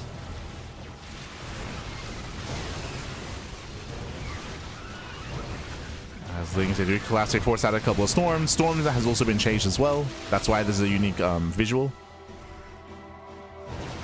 There is that unique visual. And Immortals did go down. We're pushing into the middle line once again. Oh, he's going in. Gets the Immortal. Yeah, nice catch on the Immortal. Zealots do warp in. Collapsing the army. No shields upgrade for the Zealots. Bear that in mind. An upgrade. Oh my god. But once again, ArT, he does dominate this fight. He cleans up all the Roaches, cleans up all the Ravagers. Did lose a couple of Immortals in the process. Did beat out Immortals, but ArT does hold.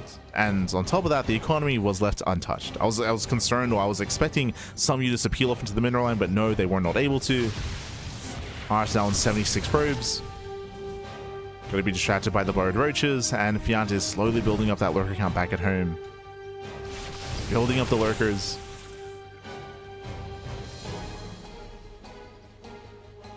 Este Patches trying to link in the chat. The hell? I got you. Un momento.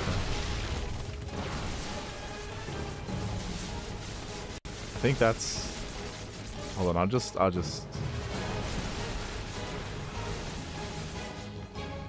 this. Okay.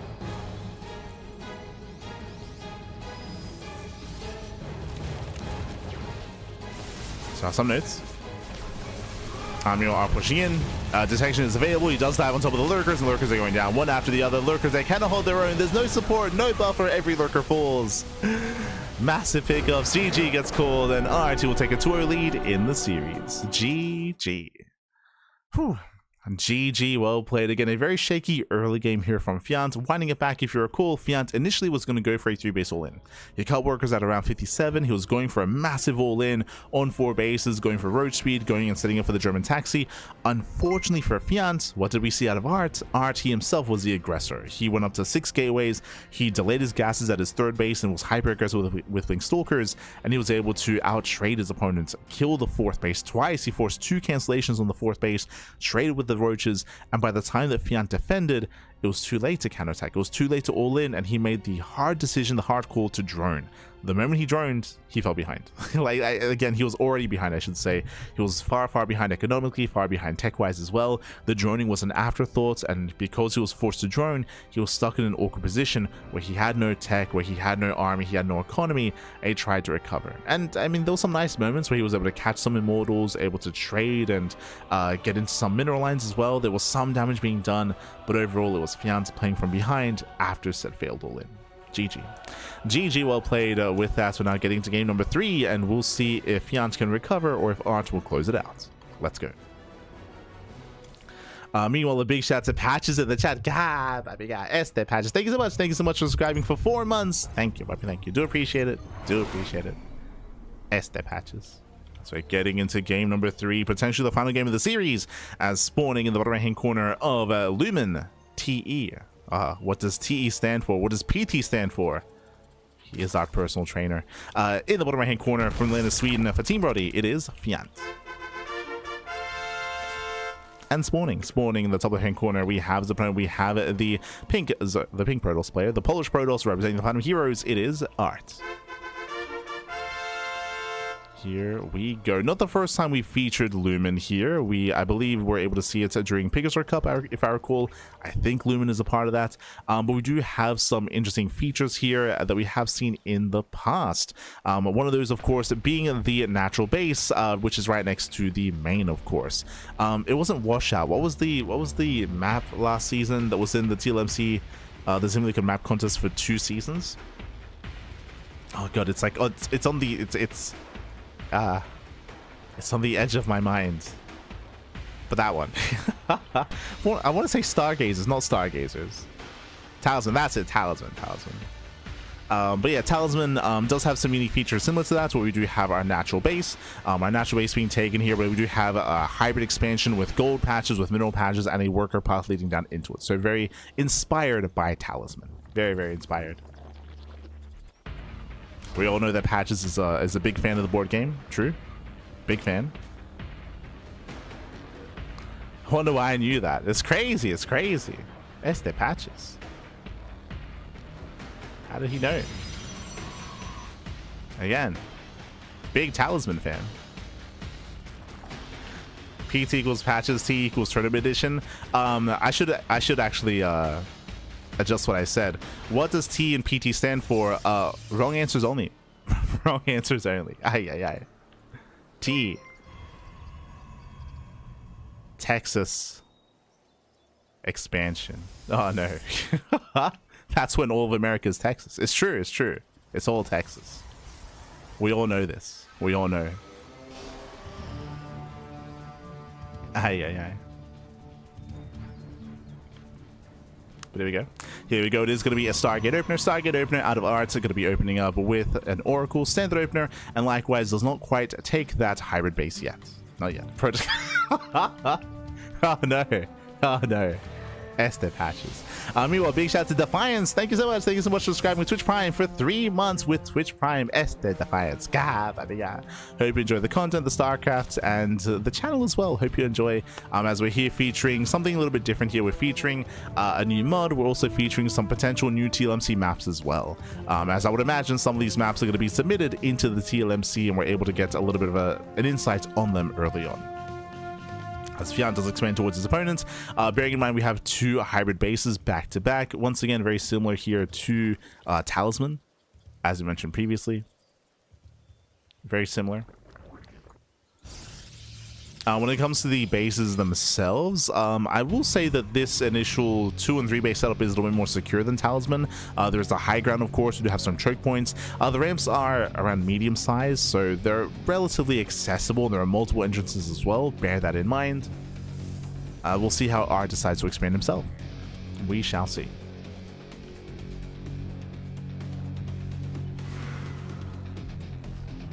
Also open to host an unmodded cup featuring a full map pool of future TLMC 22 submissions. Not just for me, I think there's a lot of good maps. That's really sick to hear. That's really cool.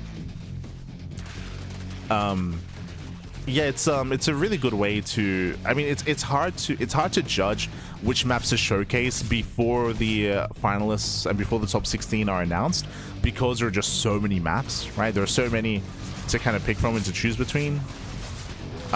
But I do think it's definitely worth it, especially when it comes to, like, I mean, for example, was it last season we didn't get Dream and Scars, right? Like there was a lot of there was just a lot of really high quality maps that didn't quite make it into the top 16.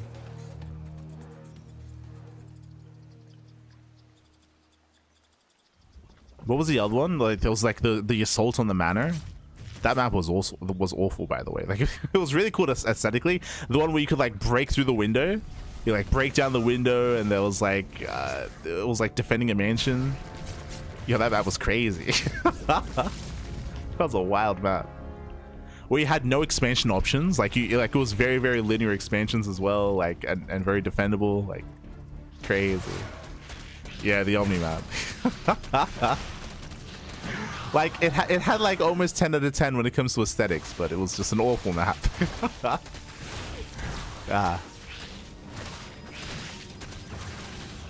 As Lings do punish. Yeah, the wall's not quite a wall. Lings do flood in, and they get a full scout here. Behind this, we're staying on 2 bases. No third expansion. Going to 2 base Immortal production. Hyper aggression out of ArT. No Twilight Council upgrade, just going into Immortal, into ArT, into a very heavy here 2 base play. ArT gets scouted, and ArT does expand. Interesting. ArT does take a third. Behind this, Fjant building up his roaches, claiming a 4th base. And we'll see if ArT commits. ArT has been delayed. F for Dragon Quest. Dragon Quest was actually good. Like, it was not amazing, but I feel like they were like, I remember seeing some of the other judges' comments on Dragon Quest. I think one of the criticisms was like the lack of variety when it comes to expanding. I think they said it was like a linear expansion pattern. At the same time, there were much more linear like maps out there compared to Dragon Quest. Like, it was like, nah, I stand by Dragon Quest. I stand by it.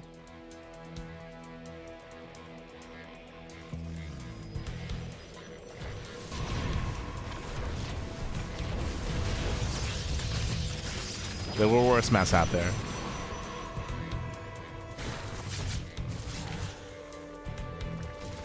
Wasn't amazing. It wasn't an amazing map, but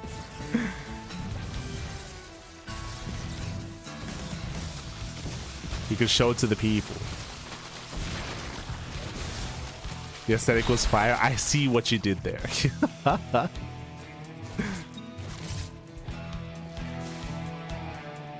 See what you did there. Meanwhile, we just see Fjant. He's going to be joining up to 60, joining up to just under 3 base saturation, and we do see Overload Speed. Overload Speed is on the way. We should be setting up some Drop Lord. Similar to last game, he's going to be committing here, but this time he is committing with a Solid Economy, and this time he's not slowed down. So Fjant, he's pushing, he's breaking out. Meanwhile, we do see that ArT, he is stuck in between 2 bases here. He's trying to defend his triangular third and his natural. It's just an awkward setup here, an awkward positioning. ArT rotating over. I don't blame him for expanding away from the Zerg, but he's going to get caught out here. Yeah, there's no batteries, no defensive setup. Archon's getting picked up. And again, just a really awkward early game here from ArT to commit into essentially a 2 base all-in, but still expand. As similar to last game, actually, for Fjant. True. As Fjant does overwhelm, he breaks on through the main army. There's no buffer, there's no support, there's no economy. Roaches a waddle into the mineral line, and the natural has been broken.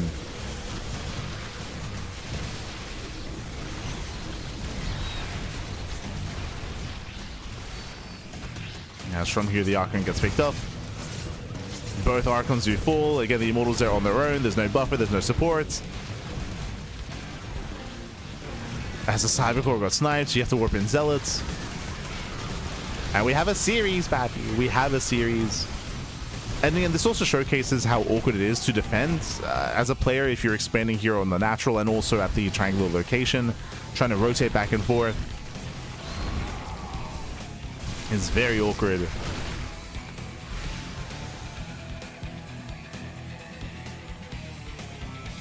And Fjant is still rallying. He's still rallying across. Overwhelms the Zealots, gets us over the Archon. Clutch save there by ArT. But now we can just rotate. Yeah, we can just rotate over towards the hybrid base.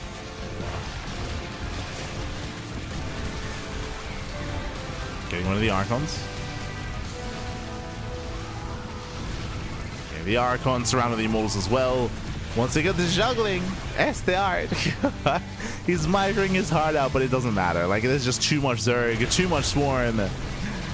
As Fjant has broken that hybrid expansion. But a 1 and more on the high ground. GG gets called, and Fjant does put a point on the board. GG. Whew. And GG, well played. ArT does fight. Sorry, Fjant does fight back. Winding it back here again, we had a really peculiar build out of ArT. ArT went for a 2 base opener into Robo, Twilight Council, Templar Archives, into Immortal Archon. It looked like a 2 base all in, but he didn't push. One of the reasons for it was because, if you remember, he got scouted. If you recall, Lings, they did flood in, they killed a Stalker, they killed an Adept, they got a full scout of the main base, and I would imagine that because of the full scout, ArT, he was deterred, right? He felt that Fjant would be ready for the all in, so he kind of tried tried to deviate away, did go for the third expansion, and that meant he was just building up into the mid game from behind with a late third expansion with late saturation. Meanwhile, Fjant turned his defense into an offense and went for a 3-base all-in. Went for a 3-base all-in. GG, well played. With that, Fjant he does overwhelm, and we have our next game ahead of us here, going to be loading into washouts. Here we go. Fjant has begun the comeback. ArT is still one game away from claiming the series.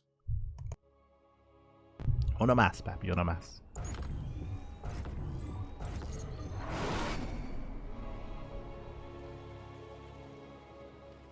Here we go.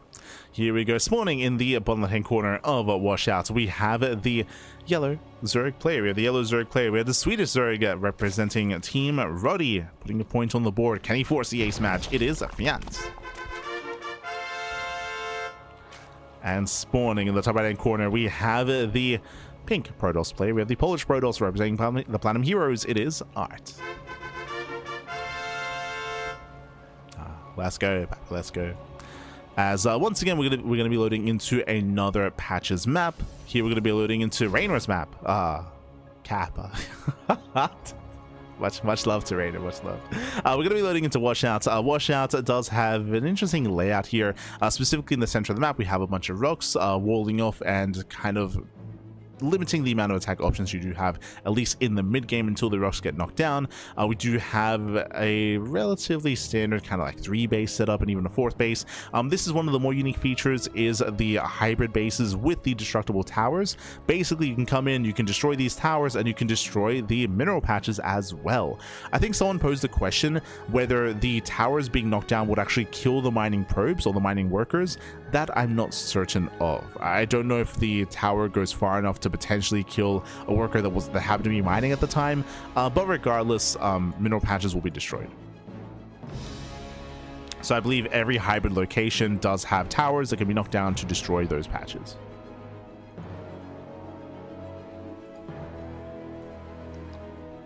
Which again is a unique feature. Likewise, we do have some gold patches here on the left, on the top and the bottom side to open up attack paths, potentially.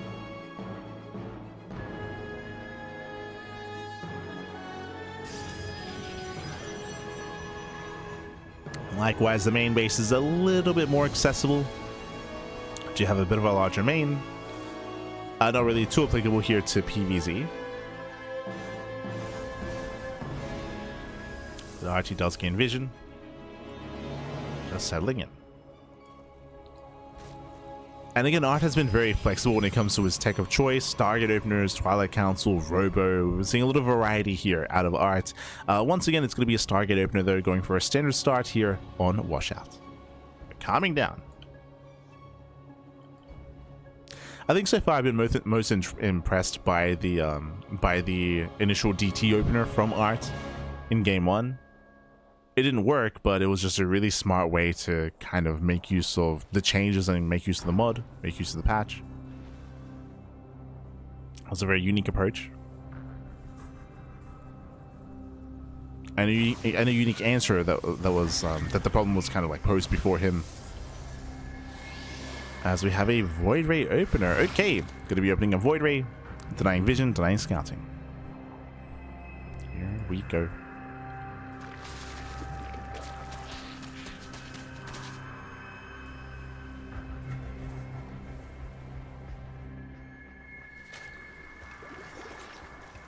As the Void Ray is on the way. Again, the purpose here is to hunt down the Overlords to make it more difficult for Fjant to figure out what's going on.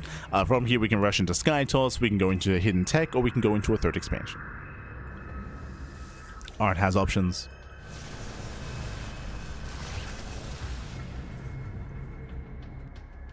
Overlord being sent away. And ArT does not find the Overlord. Okay, just barely not. ArT is on the hunt. Does miss the Overlord. Fjant does scatter. Is this a reference, by the way? The ELO4? As the Zerglin did slip back in. I would hope that each of these has a different number. No, they're all ELO4.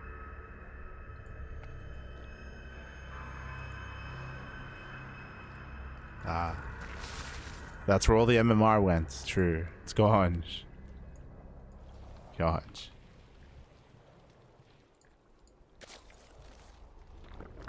No click. If only we had the map creator available to us here, who maybe had some insight and some answers. Actually, no idea, mate. Okay, never mind. Meanwhile, Tempest Rush. It's gonna be a second Stargate until Fleet Peak and into Tempest Rush. Let's go. Let's go. Every time I hear ArT, I see the clown demon from Terrified movies. Oh no. Not like this. Oh. Are you calling ArT a clown? Are you gonna... Oh no. As it is going to be not a Tempest Rush but a Carrier Rush. So carriers are amassing as we speak. So far Fjant has not been able to confirm. He's aware of the earlier Void Ray, that is true. Tumor is under attack. But is not quite aware as to what the follow-up is. The hologram Moopy? Oh no! I don't think I've seen it. Where is the Moopy? I have yet to notice. I'll keep my eye out.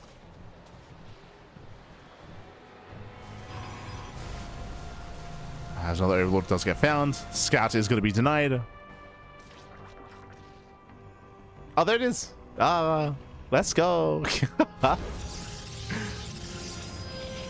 Is this part of the lore? Like, we're curious, right? Like, what happened to all the inhabitants of this planet? Like, there's dead bodies everywhere. And who's dancing on their graves? The Moopies. True. They won. No.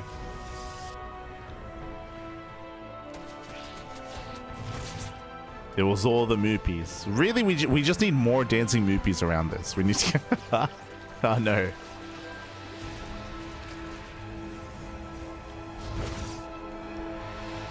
As the players are building up, thankfully we do have a safety spire on the way here for Fjant, but is it going to be done in time? Because we do have the carriers en route. Right, carriers are amassing.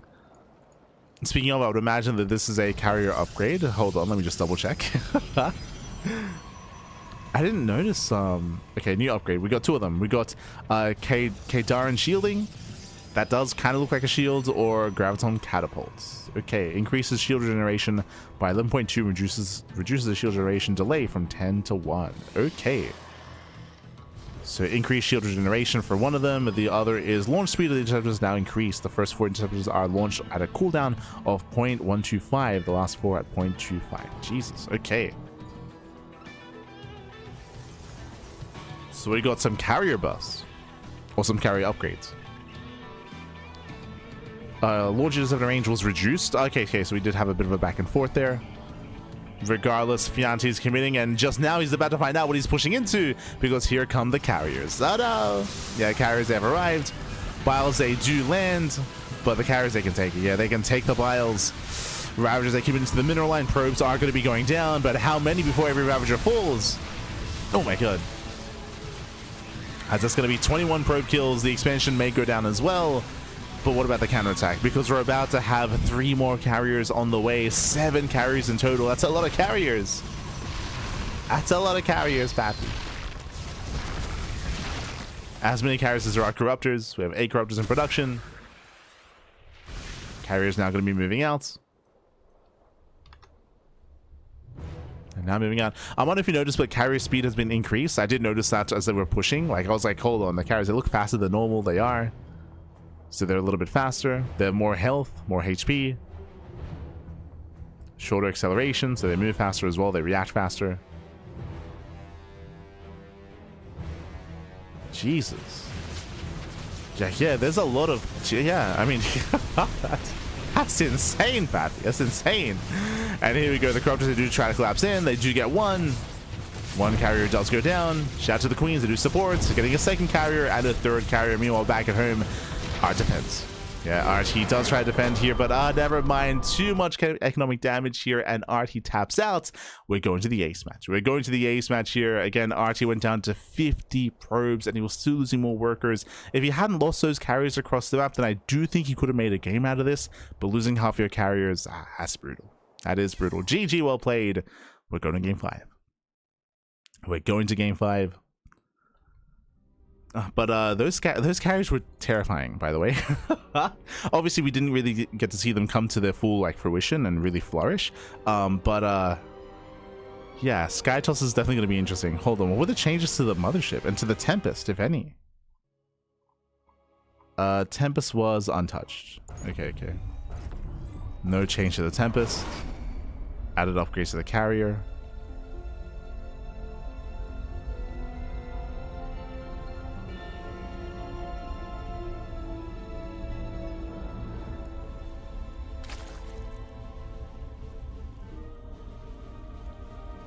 All right, that's a reconstruction as well. Damn, that's crazy. Here we go. Spawning in the bottom right hand corner of Ruby Rock, we have the yellow Zerg player. We have the Swedish Zerg. Oh, the Swedish Zerg representing Team Ruddy, tying up the series and forcing the ace match. It is a Fjant.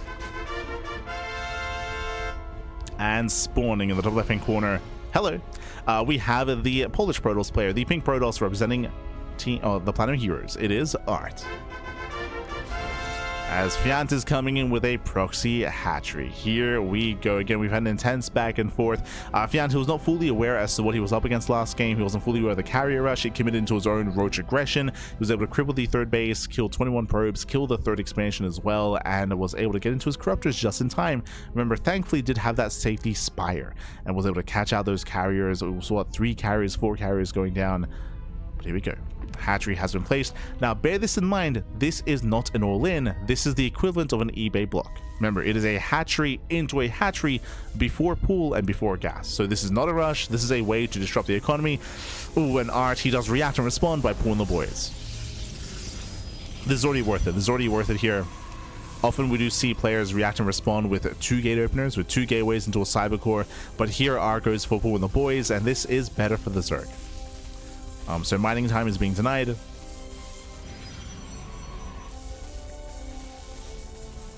So the hatchery itself is getting damage. And because we're not going for the 2-gate response, it also means there's no counterattack available either. True. Yeah, it cancels the zealots. So no zealots, no counterattack. Waiting for the cybercore instead. There's the Evo chamber. And again, there's a very messy response here from ArT.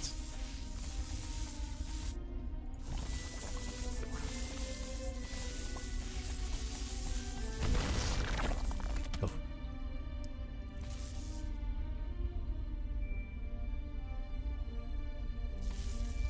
Oh.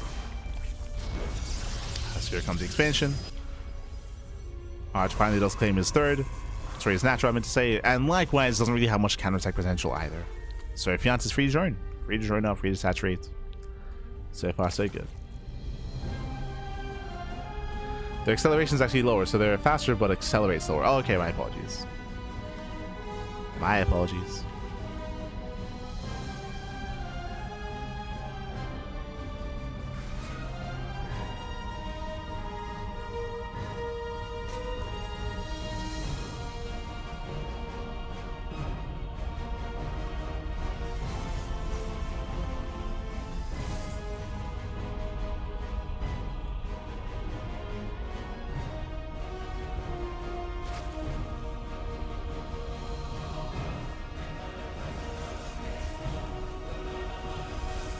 Now though, for now we are going to be settling in.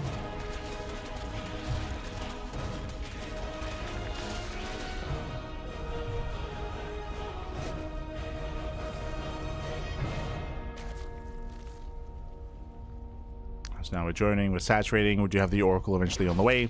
The Overlord of course does confirm the Stargate, that does confirm the Oracle. Fjant is fully aware. Oh, hello, we have a Robo before expanding.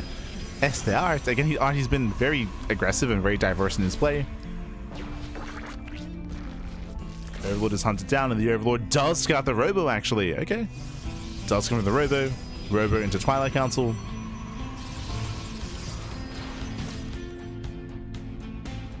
We still have our gases being taken, and are we going into Glaives? Are we going into Dark Shrine? Where are you taking us? The Oracle does get across the map. 3 drone kills.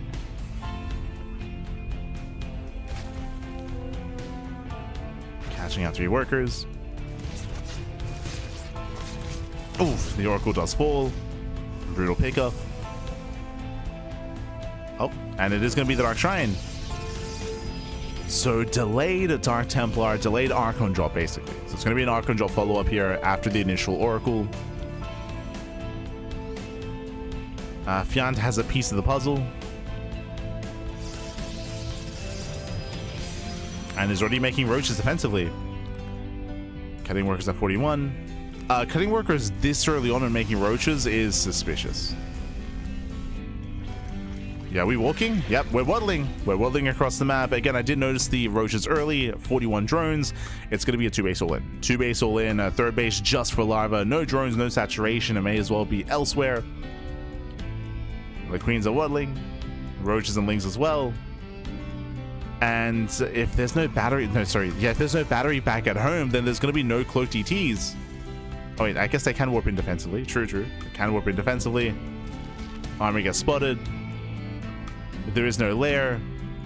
DTs, they just defend. Yeah, they they just defend.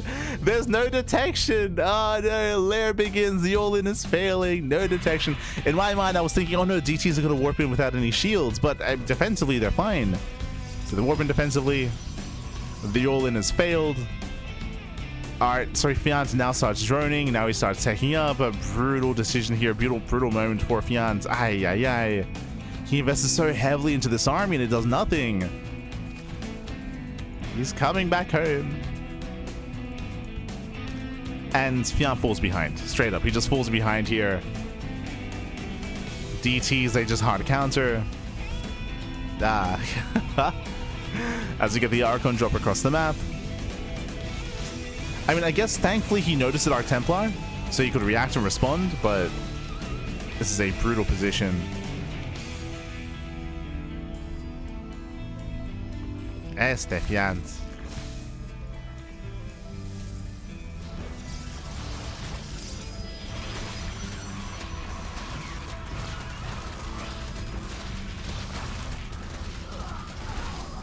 Fjant does commit in. He does catch a couple of adepts at least. Does get a couple of units. Oh, he gets punished though. Oof. Punished quite hard. And Fjant's response here is going to Aspire. Bold move. Bold move here. I mean, it makes sense, bearing in mind there's no blink, right? Because of the tech, because of the build, it's going to be Dark Templar into Archons, Immortals, and Chargelots. No blink Stalkers. So anti-air is limited. But at the same time, who hits first? Who does strike first? As ArT is massing up an army. Looking quite terrifying. He's got his Immortals, got his Archons. Catching out the roaches on the right hand side. Nice juggling here by ArT. The juggling. Oh no. Oof. Every roach goes down, and that should trigger a counterattack. And the Spire is still on the way. And the scary thing is that sure, the mutas they can harass, but they cannot engage with the main army, not against all these Archons. ArT turns around. ArT's distracted. This is giving Fjant time to build up his mutas.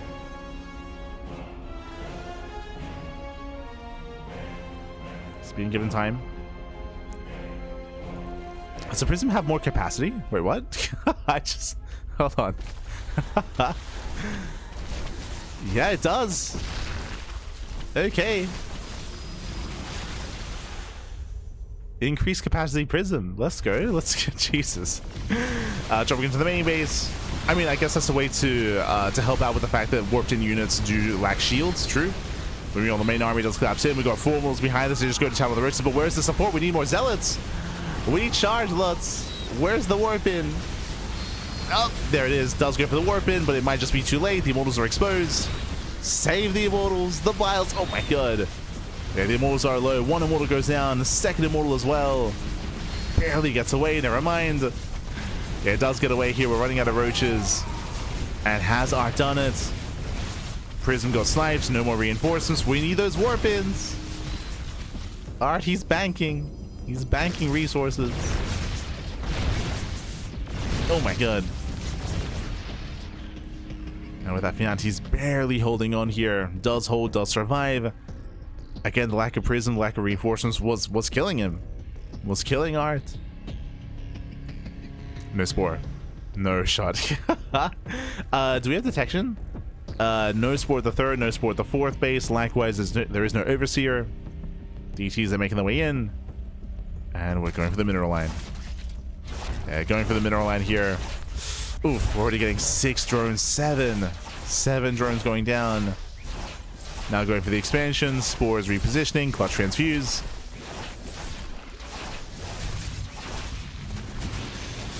He's going to be out with. Saves one of the Archons. Does save an Archon, nice damage. As the mutas are now out, they've been scouted. And hey, they do get some damage. They get some.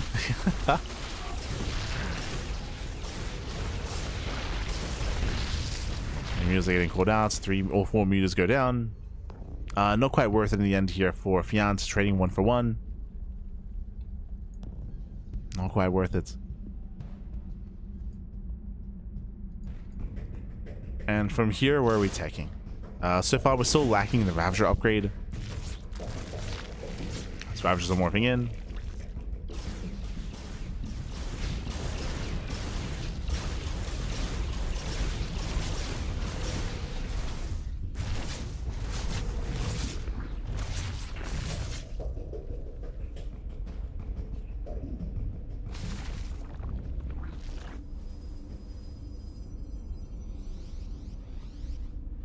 He's committing.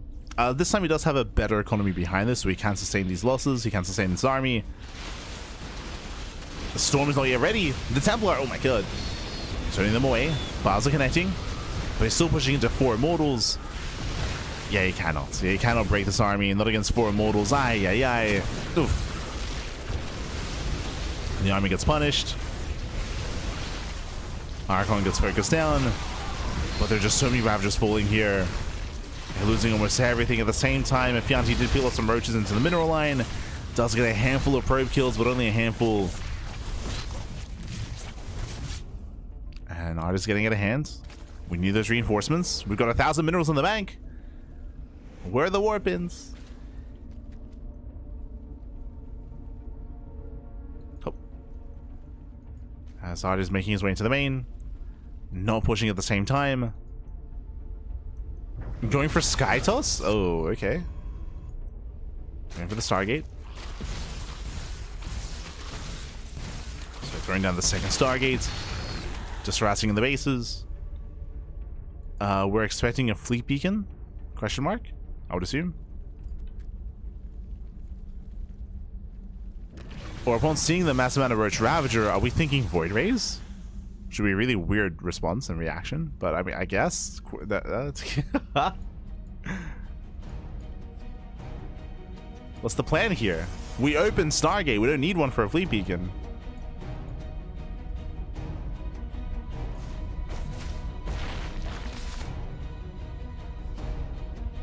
It's possible that might have been a misclick, and this Stargate was supposed to be fleet beacon instead. As ArT is banking a lot of resources. Again, ArT has been missing warpins. He does kill the expansion. Yeah, it was a misclick. Yeah. So it looks like that was supposed to be the fleet beacon.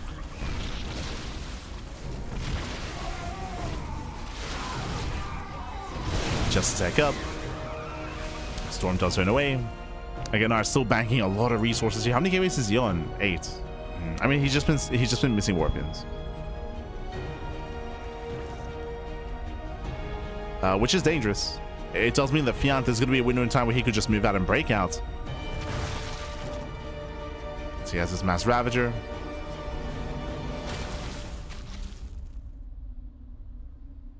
And Rapid Expulsion has been researched. We got some Infestors on the way. Let's go. We've still yet to see Infested Terran. I still don't see... I don't think we will, but... Oh, God. Smells like catch out one of the Immortals.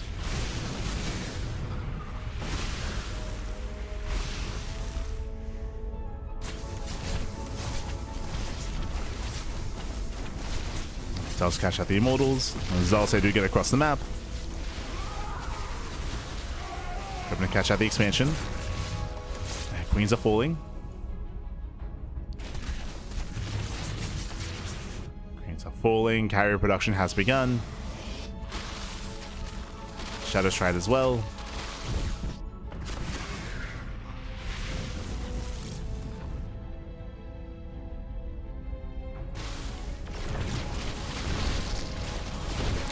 comes Fjant. And Skytoss is now revealed. True, now he knows. He's wearing the Skytoss. He already has the Spire. Immortal's getting picked off. Once again, ArT does a great job here, just harassing, distracting his opponent. Fjant, he rallies everything home to defend. Oh god.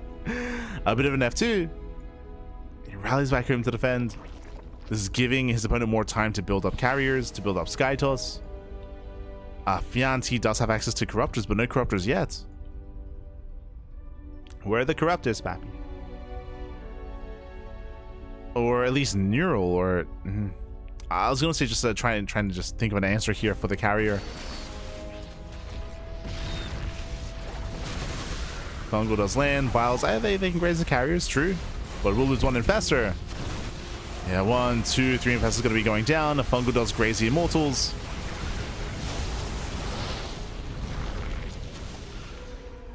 At the same time, the Archons are going crazy across the map. 14 drone kills.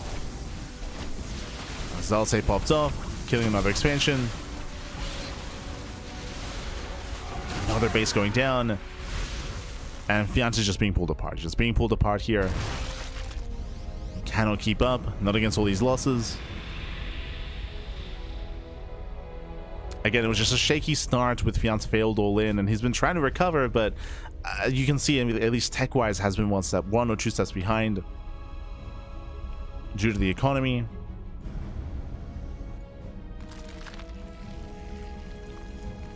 Never quite dealt enough economic damage across the map. He lost 17 probes against the 47 drone kills throughout the course of this game. It's been crazy.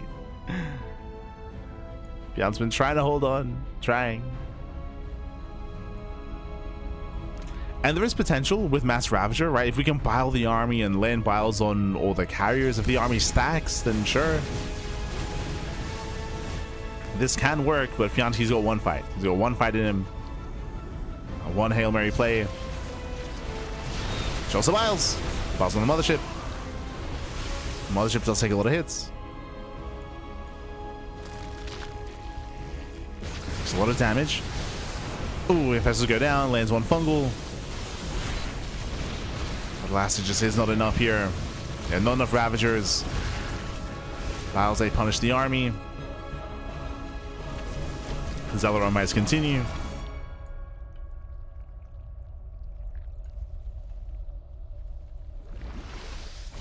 We got Zealous shields on the way.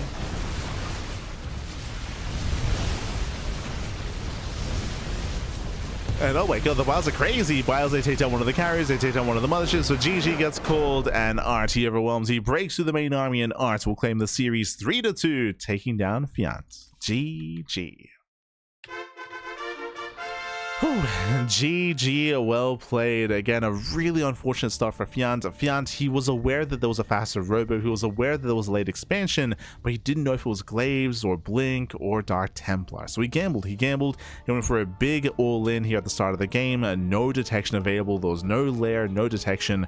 Went for a big, not quite German taxi, but a Queen Walk across the map, and there were DTs to defend. So he was forced to back off, forced to drone, late decision, late saturation, and he was playing catch-up from there. He was playing catch-up. Unfortunately, he was not quite able to catch back up. We saw that his opponent was able to secure their own 3-base economy, get a 4th base, and eventually tech up into a heavy Immortal composition. Skytoss was a little bit later, and again, it was on Fjant to try to recover. And there were some moments where he was able to harass or pick up some key units, but they were few and far between. GG. GG, well played. Whew. With that, congratulations. With that, Fjant does claim the with that, ArT does claim the series. Dude. My apologies. But ArT does claim the series, does take the series 3-2, and will claim that best of 5. GG. GG, well played. With that, we have one series left. We're going to be cutting to a short break. Here, and when we come back, we will have our final series. We'll have a TBC. See you soon. See you soon after the break.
And welcome back, everyone. Welcome back to the final series of the broadcast. Welcome back. We have been featuring a new mod. We've been featuring a new mod here, a new balance mod, or attempted balance mod, here throughout all these show matches, and it's been a lot of fun. It's been very chaotic as well.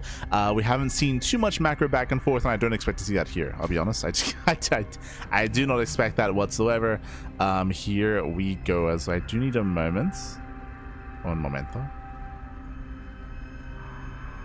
Yes. As we set up our players, as we get things going. Yeah, here we go. Spawning in the bottom right hand corner of Ruby Rock, we have the Costa Rican Zerg player. We have the blue Zerg. It is EON. Opening up pool first and spawning in the top right hand corner, top left hand corner, we have the American Terran player, the purple Terran. It is a Berry Crunch. Oh god, it's a battle of the clowns, Bappy. Let's go. EON, of course, he's known for being hyper aggressive. He's typically known for being hyper aggressive in these matchups. I do know that we have been known to see some macro out of EON in recent times, but it is going to be pool first. Meanwhile, we have a 1 base all in 3 rack setup here by our Terran player. Might even go for 4th racks as well. So 1 base all in from our Terran. EON did already open up in a safer manner here, but it's all about scouting and reacting and responding with an earlier pool. It does mean earlier queen production is going to be available for our Zerg player, and likewise earlier link production and spines as well, but we have to be notified that an army is required, bearing in mind that gases are being taken. So it's going to be 3 racks Reaper out of our Terran, not Marine. So mass Reaper is on the way, and we'll see how our players do adjust to each other here. As the Overlord will soon confirm, there's nothing on the low ground. Will soon confirm.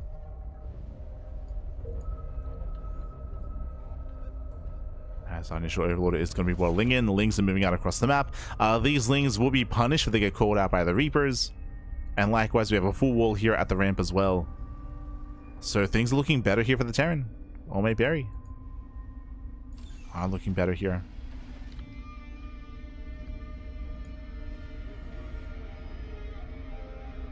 As Terran does move out. Likewise, does recognize how late the expansion is. Reapers there chilling back at home. Overlord does confirm. And again, we have a really weird game state. EON, he does pull into gas, he does get link speed, and he's staying in gas. Because he's staying in gas, higher chance we see a Baneless or a Roach Warren. I wouldn't be opposed to either one, seeing a Bane Bust or a Roach Rush. Both are options. Bearing in mind, because of the build here from the Terran player, there is no factory, no Hellions, a Bane Bust is more effective as a result of that, assuming they avoid the Reapers, but we'll see. Oh, that's a Reaper upgrade. Oh. Gonna have to look that up. Un momento. As Reapers, they poke in, they take down the tumor. Dancing with the queens. Link speed is still on the way. It's gonna be all about the control for EON, preserving those queens, pulling back. Does pull back the queen. Does preserve. Very quickly trying to find the Reaper changes. I know there's an upgrade that does bonus damage to buildings, but there's another upgrade as well, right? There's 2. There's enhanced munitions, which does do increase anti-structure damage. And increases damage done by the KDA charge. And the other is U238 shells, which requires a factory. Okay, it wouldn't be that one. Okay. So increased building damage, which, hey, will be effective against spine crawlers. As things move this around, yeah, they come in, they lock down the army. Reapers, they get completely shut down. And Barry, he has to pull out. He has to get the hell out of here. Has to pull away. Remember, there's no follow-up. There's no macro. We do have a CC on the high ground, but a very late expansion.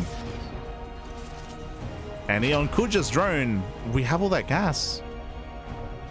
We could have had a Baneless behind this, to be honest. And this is where the Bane Bust could just come in and kill. Double expanding. But what is the purpose of the gas? Now we have it, Roach Warren. Very late Roach Warren here by EON. It's a late Warren. Again, a Bane Bust would have been beautiful here, but not quite seeing it. EON is droning. EON is droning, is saturating. We're going to back off and build up into a longer macro game. I believe the upgrade did complete, which was enhanced munitions.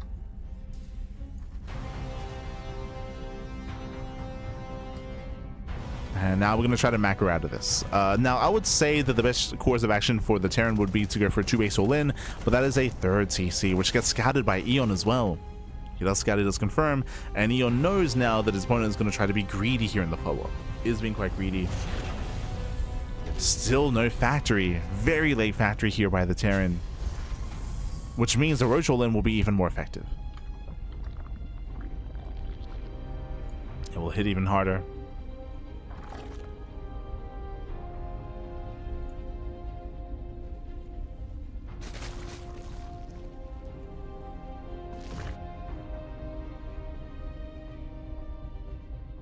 As EON is fanning out. Roaches are amassing. And I don't see Barry defending this. There's no bunkers, there's no Hellions, there's no tanks. Lings that collapse in. I would say these Lings are a little bit premature, but they do surround some of the Reapers. Oof. Yeah, a little bit premature. EON, we gotta calm down, Pat. We gotta calm down. As we have 18 more Lings on the way.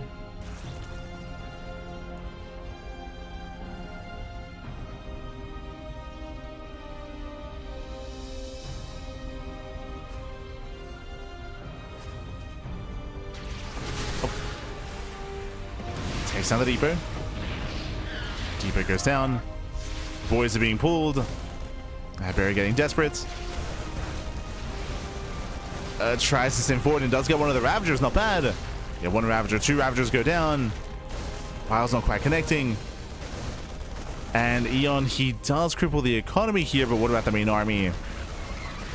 Can he deal with it? There's too many Marines. Oh my god. Yeah, the Marine army does push through. EON, he's got, what, 30 Lings on the way, just massing up. Just massing up his Zerglings. The army is overstimmed. But as I mentioned before, I do believe that EON he overextended earlier, right? He bled out most of his Lings early before the main fight occurred.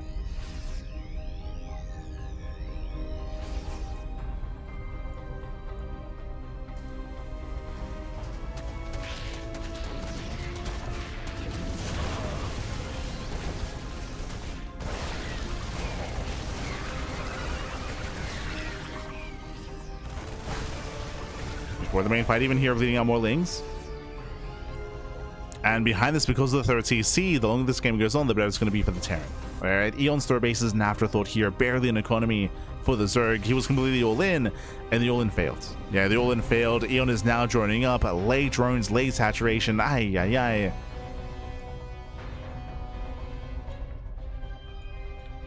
Things looking desperate here for the Zerg.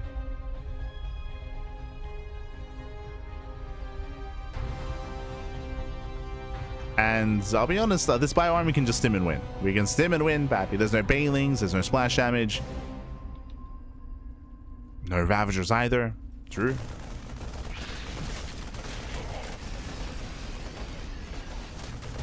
Lings, they do harass. But the army drops in. Yeah, the army drops in, does send forward. Roaches are going down. Oh, it is barely going to be enough though. EON is holding. He's holding onto his main.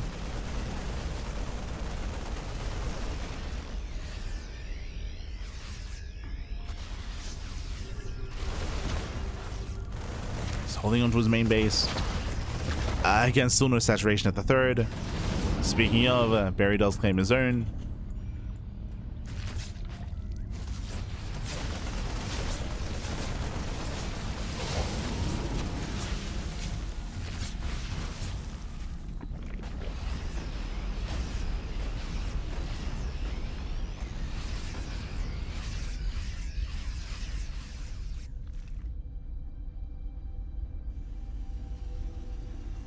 And the longest game, I mean, again, the Terran player should be building up and amassing and building up into a greater army as well. There are going to be some potential opportunities here for EON. He's going to have to all in, and we're seeing that as well, right? There's a reason why there's no drones here. I mean, one, he's far behind economically, but I don't think there's really much of an intention to drone up. Otherwise, there would be drones already. We got one drone on the production tab, true. One drone. EON's out of position. Marines are getting to the mineral line. That's going to be 10 drones going down. 11 drone kills. Here comes the rest of the army as well, pushing towards a third. EON's being pulled apart. And EON is completely all in. We're just waiting here for Roach speed. Waiting for speed. Back at home, there's going to be 2 tanks to defend. Soon to be 3 tanks. And here he comes. It's all or nothing for EON. He should get the first tank. This one gets both, actually. Yeah, both tanks are down. There's 1 tank left. The Terran army's out of position. Tanks are exposed. EON, he's doing it. He's getting in. And we're going for the base trade. Yeah, we're going for the base. Oh, not quite. 2 of the drops come back home. 1 drop does commit across the map. But EON is already in the bases. He's knocking down that front door. Pushing into the main. Came to the production. He has to get on top of that factory. He has to get on top of the factory here. As EON, his reinforcements are being delayed. Ravagers are exposed. Boys are being pulled. And again, it's a messy engagement here for the Zerg. As Roach Ravager is being cleaned up, but he does trade with the SCVs. He trades with the SCVs. 36 SCV kills, catching out all the bio. Marines are sent forward. Gonna be thrown back. And here come the reinforcements. Here come the reinforcements. EON with the comeback, Pappy. Again, 2 base all in. He never did drone up his 3rd base. He just transferred over. Never did drone up. He believed, Pappy. I didn't. I had no faith. It's still getting very messy, though. EON's being forced back. He's down to 28 workers. At the same time, there's 3 CCs and mules as well. There's actually a 4th command center. So the Terran is muling his hard out here at the natural. Can recover. We're getting messy. We're getting very, very messy here. It's hard to call. It's very messy. I kind of want to see infestation pits out of our Zerg player. Like a pits into like 1, 2 infestors. I feel like would go far.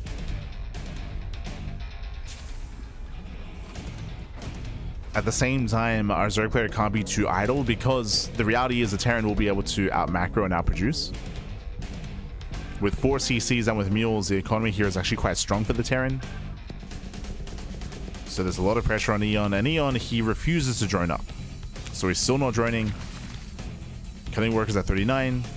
Making more roaches, only 1 Ravager.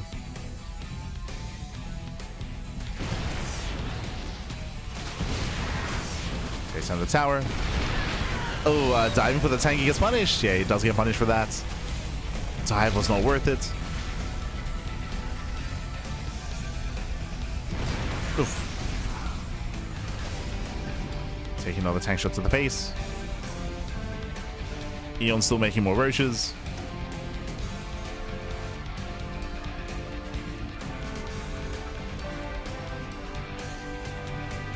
He's still committing.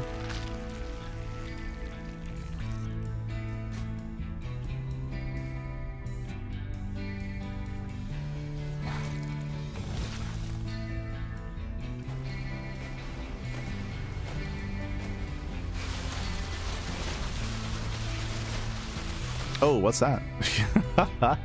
That is a... Oh, right. Is that the... Wait, is that the friendly fire tank upgrade?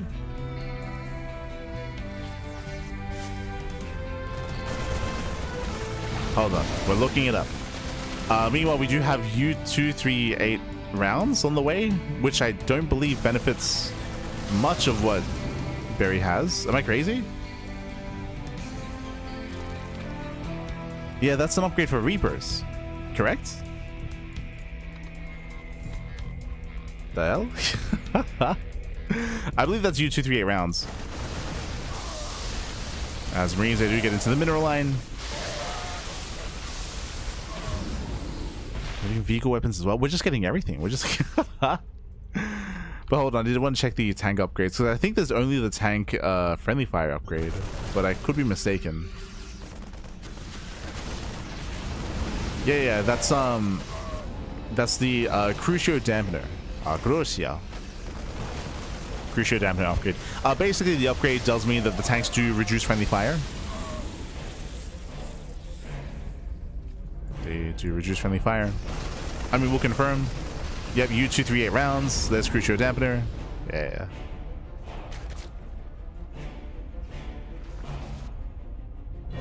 As again, EON, he has no economy. He has not drawn in quite some time. He's moving out with a massive army. And can he break his opponents? What do we have here? We have a decent siege line. We've got, what, five tanks? Oh, he's going back into Reaper production. Okay. Okay, that's why. I didn't quite notice. Oh, God, massive tank boys here on the army. And EON, he will lose everything. He will lose everything here. The tanks, they just pop up. They shut down the Road Ravager. GG gets called. And with that, Barry does take game number 1. GG. Whew. GG, well played. Quickly, the upgrade was about increased damage, correct? Let me just double check about regarding the Reaper upgrade. Increases the Reaper's Ghost Pistol range by 1 and damage versus light by 4. So it does really help. Does not really help against roaches, but but sure. GG, well played. With that, Barry does take a lead in the series, and we'll see if we can extend that lead or if we can fight back. A very chaotic game 1 is what I will say, where we had a lot of all-ins from both players. EON, he of course was falling further behind as he was committed into a greater all-in, and eventually he was overwhelmed. He was outscaled by his opponent, as he of course had no longevity in this game. But here we go. We're getting into our next game. We're getting into game number 2, and spawning in the bottom right-hand corner. Bottom corner here of Winter Madness, we have the red Terran player, the American Terran. It is Berry Crunch.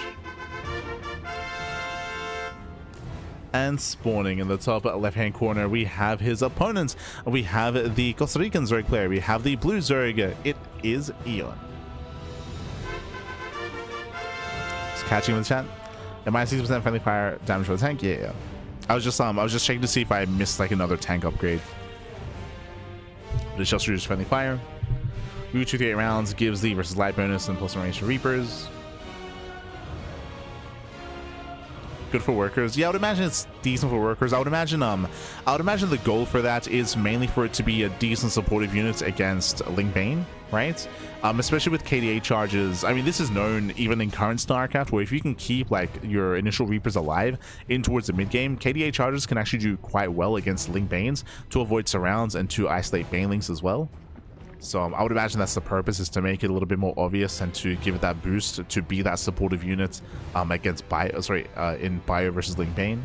I would imagine that's the purpose.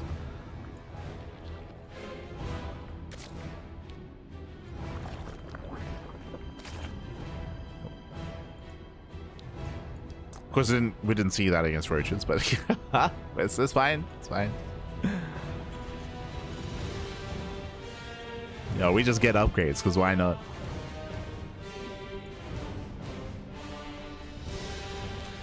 So now we do have our initial openers here. As we are going to be opening up Hatch Gas Pool. This time there's no crazy early pool timing like we saw previously. As Queens are on the way. And we're coming down after a chaotic game 1. Even here we have a racked expand out of the Terran. Last game was a 3-rack mass Reaper build. So we do shift gears.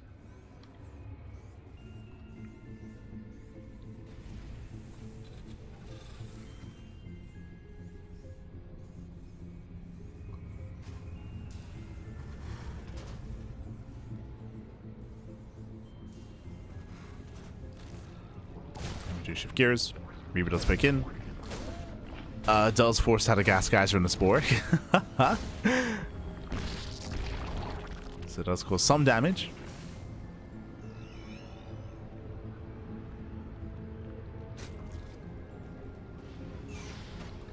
As again, we have a standard follow-up here. We have a 3cc, what looks to be 3cc, potentially Banshee, into Starport play, into a standard game. So far, so good. Now, EON is a bit of a roach enjoyer, so there's a higher chance he does go into roaches from here. He does leave one drone in gas. That is a bit of a tell. Oh, meanwhile, it's going to be a 3cc Hellbat push with a delayed starport. So delays the starport, delays the add-ons, delays the further tech in towards Hellbats. Do we go for a second factory? Is that the plan? No. Gonna be a 1-1-1. This build looks very inefficient. What do I mean by that? So because we're delaying the starport as heavily as we are, it's gonna be an earlier armory and earlier Hellbats. Okay, it's not Hellbats. This makes more sense. If this is Hellbats, it's just too early. It's just too soon for the armory. But it looks like it's going to be instead Drilling Claws. Winter Mines. I believe they moved Drilling Claws away from the tech lab and into the armory. Yep, there we go. Drilling Claws is on the way. So this does make more sense as a build. But is this worth it against Zerg? Like, typically this would make sense, like, say, for a Widowmine drop opener against Protoss. But drop play against Zerg is going to be a little bit more difficult to pull off. Well, they're surrounded! Oh, the Hellions get surrounded! We could have morphed in Hellbats, by the way. But the Hellions going to be shut down. Do we force friendly fire? No! Oh, God! No friendly fire, but the SCVs will go down. Thankfully, we do get the Unburrow here with the Widowmines, but every SCV will fall, and this is critical damage already. Oh, my God! Mine shots connect. Widowmines are revealed, of course, and now EON, he knows. He's fully aware he should be getting ready for the mines back at home. There's no reason to rush mines like this unless the plan is to mine drop. So EON, he should be getting ready. We should be seeing spores. Drop is moving out, and hopefully EON piece it together here. Again, there's no reason for there to be Widowmines this early on. Without good reason.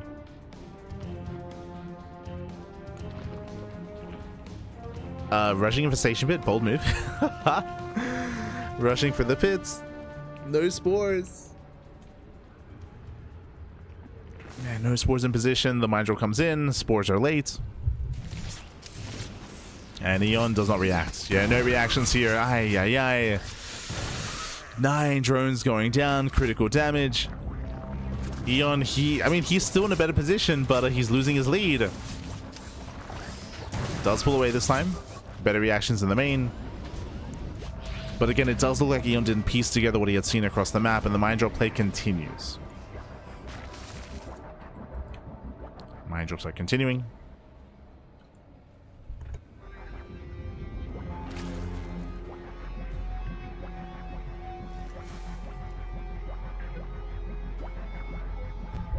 Infestors are on the way. Going lean Infestor into, I would imagine, Hive Tech. Mine drop comes back in once again. Oof, delayed reactions. 13 drone kills. Oof. Yeah, this is getting out of hand at the same time. We do see the Terran is still stuck on one base. Ah, God, there's still no splits. Still no reactions. 21 drone kills, and this is keeping the Terran in the game. This is keeping Barry in the game here. As the mine drops, they just keep coming out. They just keep moving out across the map. They keep coming.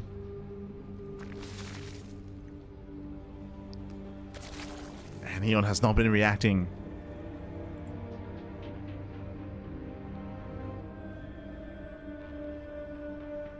I mean, also partially because it is more difficult to react to said Widowmines as they have removed the alert. Or the alert when barring. So Widowmines are even more punishing. Speaking of, oof, another 9 drones. Another 9 drones go down. Still not done. Oh God, 18 drones falling. Aye. Fun fact, EON is still ahead, but there should have been a clearer lead here for EON. Zerg players, look away, Pappy, look away. As the mine drops continue.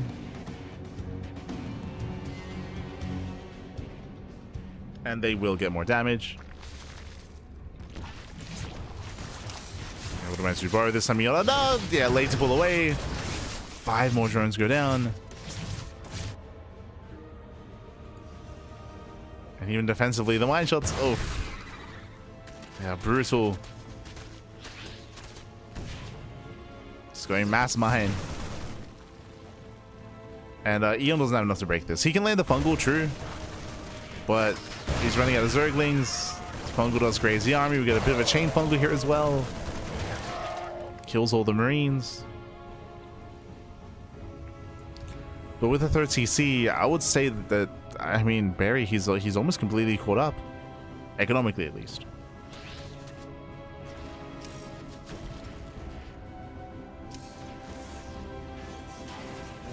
Yo, do we start building Infested Terran and then launch them in to bait out the mine shots and force friendly fire? Do we? Can we finally see some Infested Terran? Gibbs, baby, Gibbs. Ah, we just committed. We just committed. Oh no, the mine shot! Oh my god. Baits out the first mine. The fungal does land. Brutal mine connection towards the end. There's barely any lings left, but there's no buyer, right? There's no buyer. There's two marines and one marauder. And despite all the economic damage, EON, he has broken the natural. There's just no army. There's no army here. There's no seeing forces for Barry.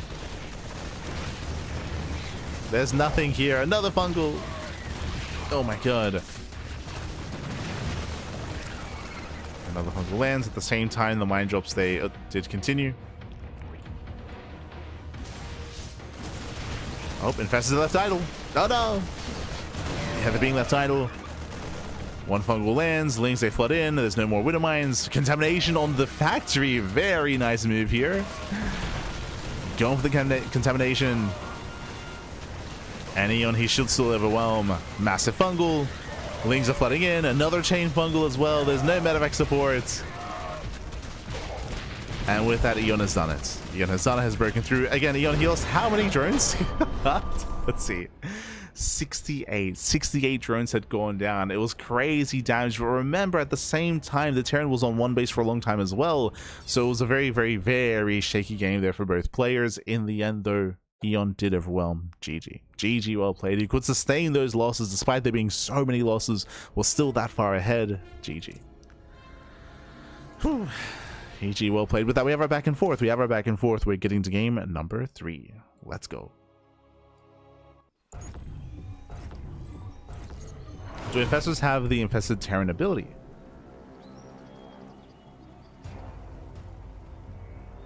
Don't know how the original worked, to be honest. The way that it would work is that you would be able to launch or spawn in Infested Terran. The Infested Terran did have different variations throughout the course of the lifespan of StarCraft when it came to its anti-air and when it came to its attacks. I think there was a patch that gave them like rockets to have improved anti-air. That was the most recent patch before they got removed. But they're very, very different in this mod. Very different. But here we go. Spawning in the bottom right-hand corner of Lumen, we have the blue Zerg player. The blue Zerg player from Costa Rica. Tying up the series, it is EON. And spawning in the top left-hand corner, we have the... oh, as we have to fix up the player names. Un momento. We have the purple Terran player. We have the purple Terran himself in the land of the Americas. It is a Berry Crunch. Let's go. Let us go as we are once again loading into Lumen. Once again, one of the more unique maps in the map pool, which does have some hybrid bases available. EON, he will avoid that hybrid expansion, going for the standard natural instead. Shout out to Avex. PTSD of the 2017 rockets. True, true. Why do they do that? God. Those rockets, man. Yeah, StarCraft has gone through a bunch of different cycles with a bunch of different units. It's been a wild ride for sure. Whether it comes to the Infestor, whether it comes to the Swarm Host, whether it comes to the Raven with Hunter Seeker Missile, whether it comes to the Mothership, right? Vortex being removed. What other big things? The Cyclone is the most recent thing, right? Where we've just reworked it 3 different times, 4 different times. Tankovacs. Yeah, I still miss my tank. Like Tankovacs were, as a viewer, were very enjoyable. I understand that that balance-wise, it was crazy to turn something that's meant to be less mobile to give it like mass mobility. It was insane. True, true. It was crazy, but enjoyable to watch. Este Tankovacs.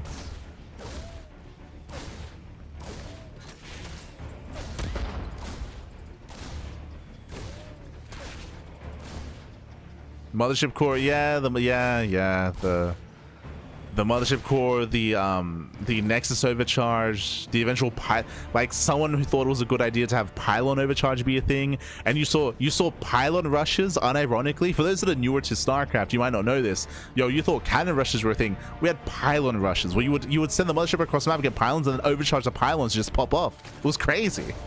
that was a dark time in StarCraft. The pylon rushes.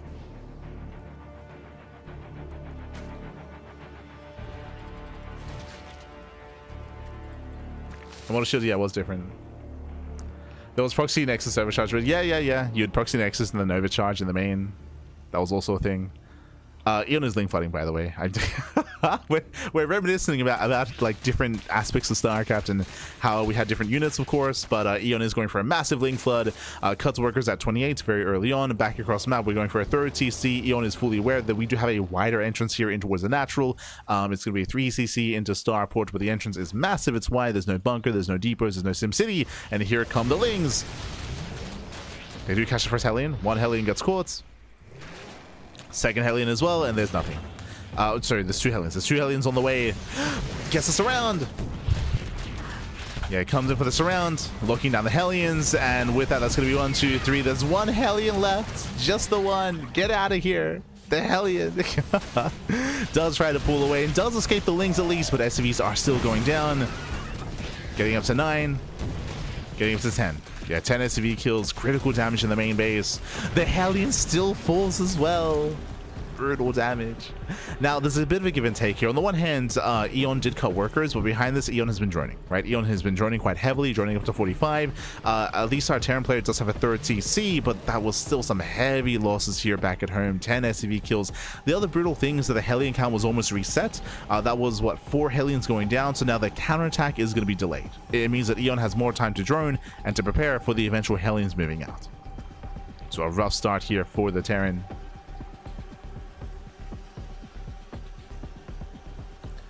Thank me for the shield batteries. Dave, considering me convincing Blizzard that Starbow has shield batteries to help Protoss's defense over the mothership core. Yo, remember Starbow?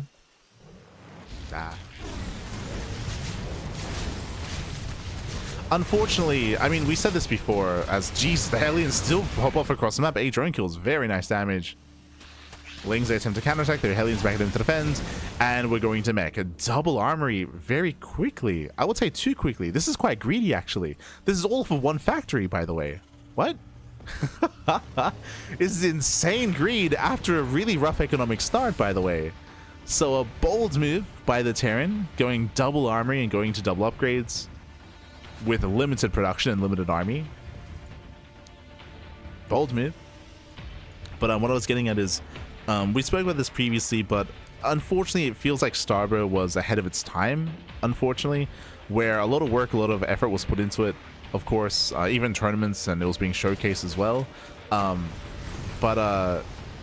mean, we spoke about this about in regards to custom mods, in regards to 2v2 and team games as well, where at the moment we're in a really unique place in StarCraft where it's allowing for these mods to thrive, specifically for StarCraft Evolution and for 2v2, these different game modes, because there's less incentive, or I should say there's less pressure on players to purely focus on 1v1, right? Whereas I would say that was one of the driving factors to 2v2 and other game modes like that struggling previously, struggling in the earlier years or even in the middle years, just because the reality is that players never practiced, right? Like they never practiced 2v2, even when we had them like in the Shoutcraft clan wars and things of that nature, even when we had 2v2 mixed into tournaments, players wouldn't really practice or learn it or really embrace it, just because like there was so much more money and so much more opportunities to focus on 1v1, right?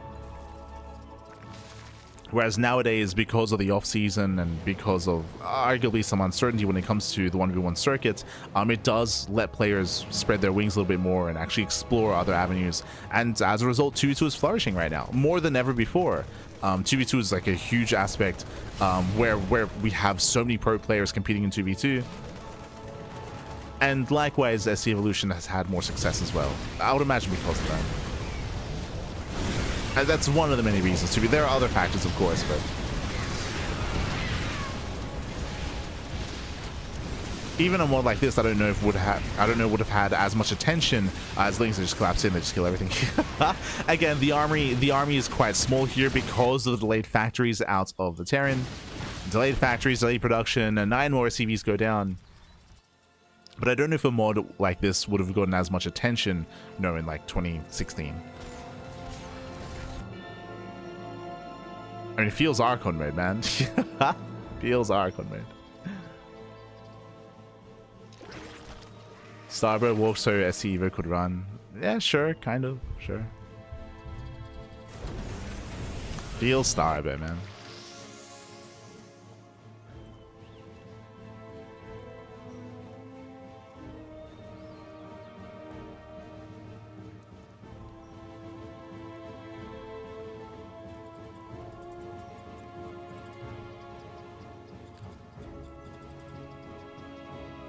Shotcraft, people sad.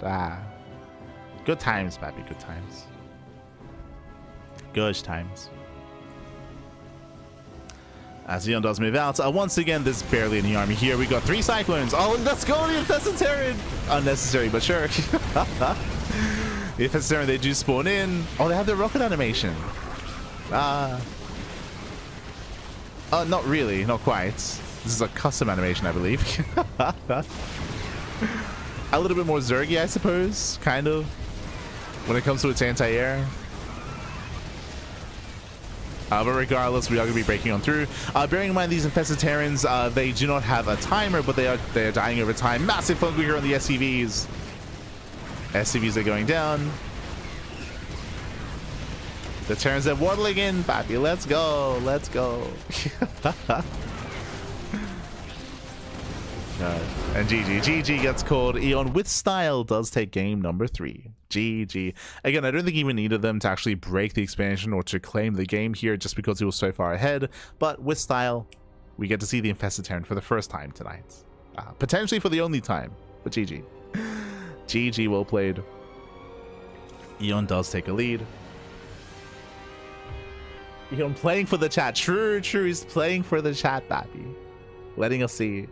The Infested is regenning? No. Sorry, I think I misspoke a little bit.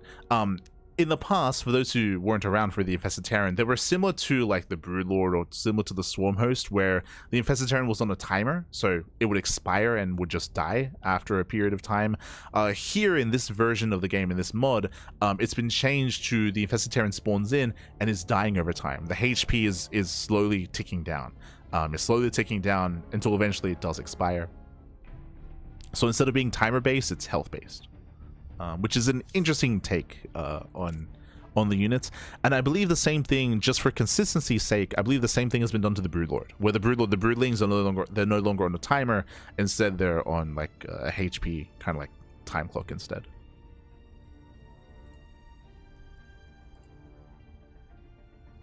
Here we go.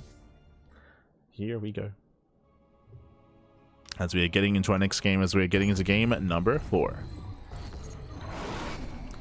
And spawning in the bottom left-hand corner of Rorschach, we have the purple Terran player, himself. Down in the series, we'll see if he mounts back and force the ace match. It is Berry Crunch. Locust, Infested Terran, and Broodlings have life drain, time life instead. Yeah. Dying over time. And spawning in the bottom right-hand corner, we have the red Zerg player. The red Zerg player, it's himself from Costa Rica, leading the series 2-1. It is EON.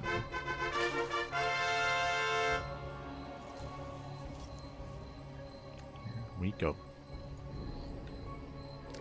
But yeah, it's a really interesting take, specifically that the Infestor isn't just... So there's a lot of differences when it comes to the Infested Terran in this variation. It isn't just that they're on that their HP is being reduced over time and they're dying over time, but also the fact that you're using them almost the same way as Scarabs. Where you're building the units, you're building the Infested Terran, and you're holding them inside the Infestor, and you have a cap as to how many you have, whereas previously it was energy based, right? It was energy based, where depending on how much energy you would have, you'd be able to bring them out. It does also mean that I believe they're going to be safe against EMPs. So if EMPs hit the infestors, they still have something to do, and they can throw down the infested Terran because it isn't spell based, if I'm not mistaken. Unless the launch infested Terran is based on energy, which I don't think is the case. I think it's just on a, it's just there. Let's double check.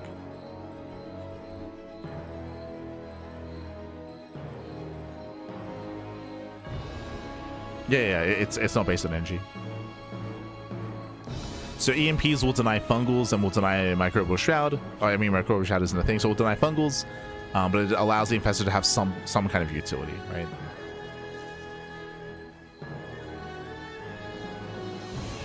But now CC first. Okay, we're mixing it up. CC first out of our Terran player, Hyper Greed, going into the earlier Marine, and we are missing an SCV Scout. No SCV Scout, no Reaver Scout either. I feel like this is very risky because, I mean, as you've seen in the series, EON is hyper aggressive. EON is very aggressive, he's very cheesy, so skipping out on scouting information against EON is a bold move. It's a very, very bold move. When you set up like this as well, when you go for the low ground racks into factory, this is a special variation, a special build. So CC first into racks into factory. This also means that your production's exposed. It means that if your opponent goes for a roach all in, if they break the natural, they break your production. Whereas typically against a roach all in, you could fall back to your main base, get a bunker on the high ground instead, and defend here at the ramp. But here, that won't be the case. Your production is compromised. And behind this, we're going into a second factory. EON, he stays in gas, he pulls back in, and there's a high chance he's going for a roach rush. So very, very high chance, and I would want to see it. A roach rush would be a way to punish this. Factory going for the add-on swap. EON does confirm. And we're expecting that roach warren. Eyes are on EON. At the same time, EON does not go further into the main, so he's not aware of the mech. He's not fully aware of what's coming his way. Meanwhile, a big shout out to Shakal95 in the chat. God, thank you so much. Thank you so much for subscribing for 3 months. For 3 months with Twitch Prime. Thank you so much. Hope you enjoy the content, the casting, and the StarCraft. Hope you enjoy. Thank you, Wifey. Thank you. Do appreciate it.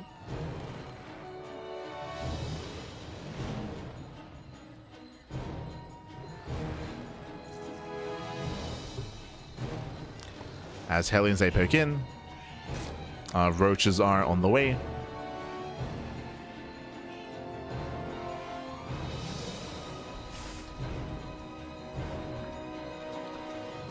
We're building up those roaches, and I want to say that Barry's being hard countered. Like like again, he's rushing into Blue Flame Hellions against roaches. Roaches are on the way, so there's going to be a window in time. True, there's going to be a window in time where these Hellions can hit before too many roaches do pop out. Hellions are going for the dive.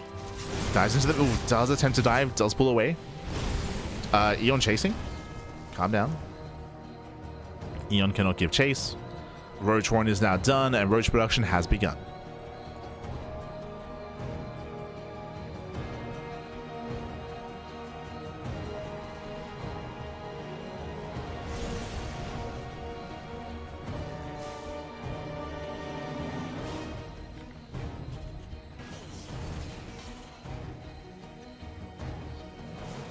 But yes, there are open cups.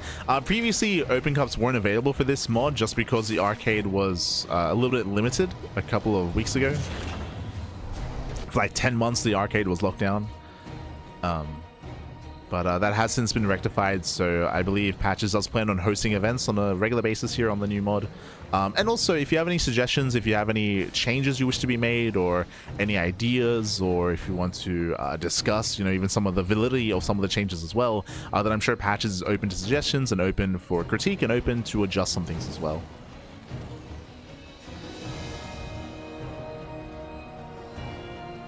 As Patches has been actively working on the mod.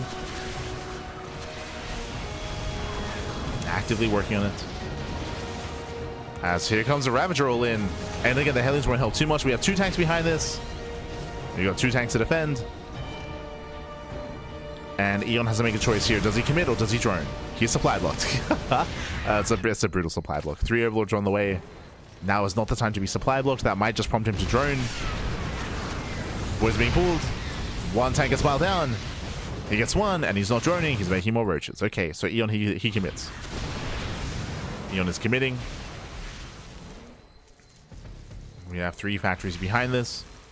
Banshee has arrived. True, the Banshee is out. And the Banshee will defend. Yeah, the Banshee does defend in time. Behind this, we do have a Spire on the way. EON thinking about Mutas. Mutas can be an okay option here. Unfortunately, there are some Cyclones. Not too many, though. There's only going to be 2. So a very low Cyclone count.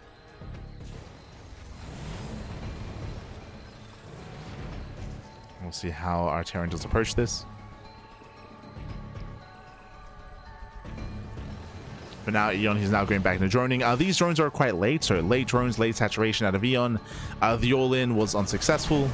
I want to say partially because of EON supply block. Like, it's brutal to go for an all-in and to be heavily supply blocked in such a way.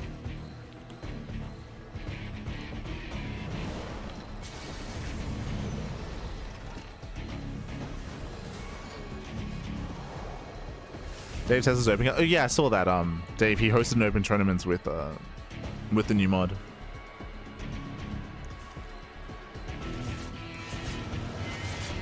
Good see.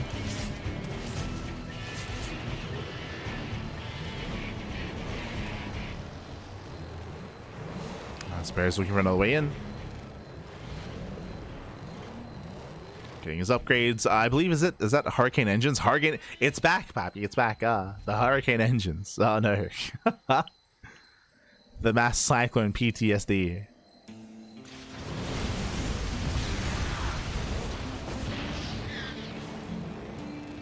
That is, of course, Cyclone speed. As things that catch up the Hellions, the Mutas are on the way, and how many Cyclones do we have so far? 3. 3 Cyclones, soon to be 5. Scan into the natural. Ooh, did he see the Mutas as they popped out of their eggs? He did. Okay, he did spot them. Turrets are on the way. Clutch scan here by the Terran.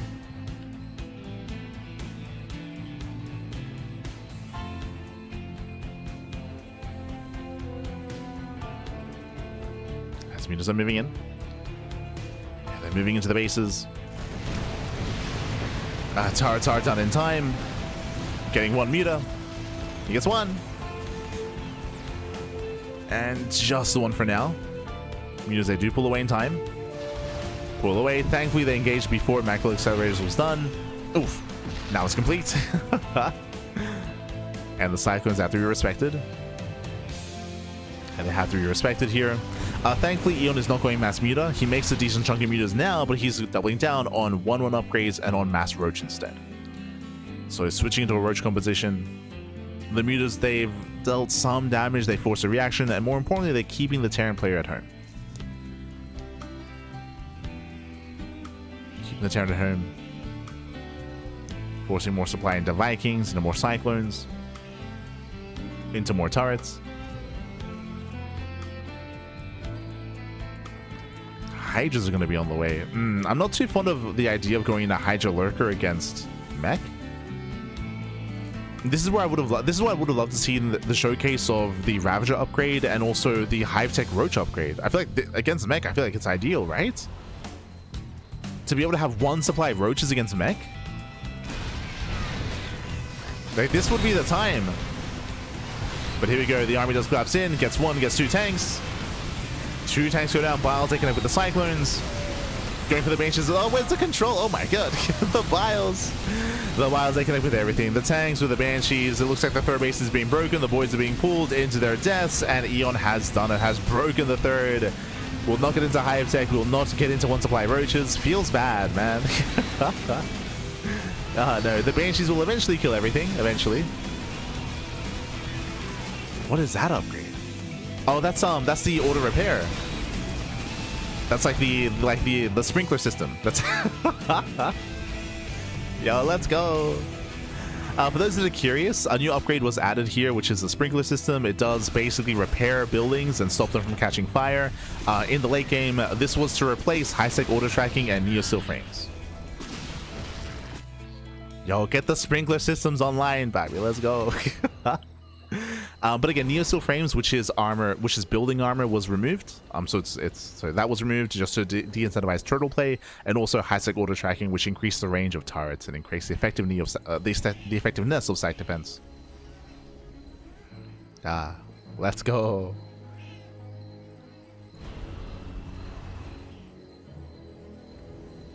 Vehicle weapons also increases lock-on damage. True, true, true. That's another factor here, is that lock-on, it now scales with upgrades. True. Now, can we catch one of these buildings on fire to see it? Can we? No, it's too quick. We're killing the building too quickly, Pat. There it is. Do you see the little... Did you see the little drone? The drone was helping, Pat. Oh, there they are. You can see them. The drones. They're putting out the fires. Ah, let's go.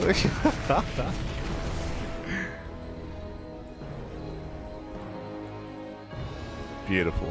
Anyway, the third base is broken. Again, EON has broken. Barry did so previously when he pushed up into the third base. Hive is now finishing up. I don't know if we'll see any Hive tech upgrades. I don't know if we need to. But the sprinkler system is popping off. Barry, attack your own building so we can see it again. Can we?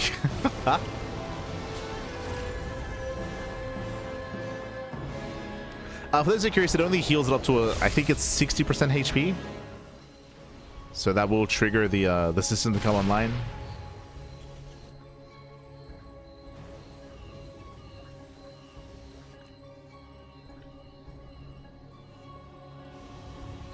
There you go. 50%.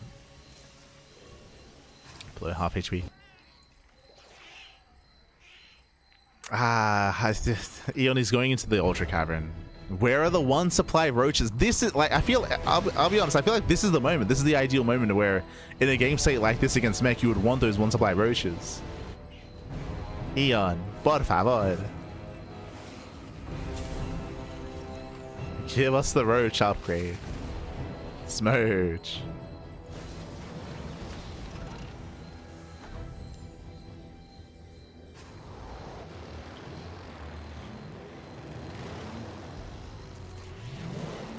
We do see Hellions fan out. Gonna be harassing her at the northern base.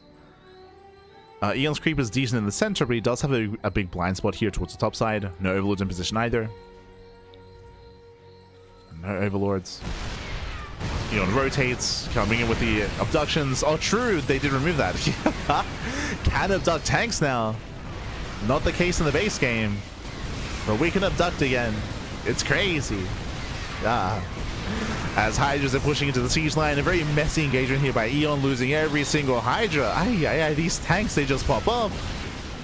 And a very inefficient fight here. The meat grinder was brutal again. EON, we just had to back off and hit the natural, Pappy. We were pushing into 5 siege tanks. Oh no. He was pushing into the siege line. That was the best fight that Barry could have hoped for. Best fight.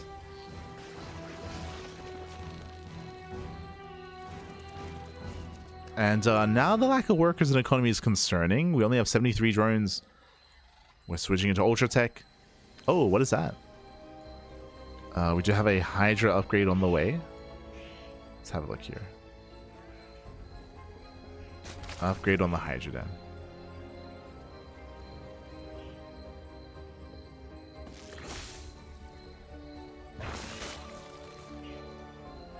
New upgrade, aerial chitin? Aerial chitin? Let's see. Hydras take 2 less damage from attacks by air units. Ah, yes. It'll help against the 3 Banshees. Perfect.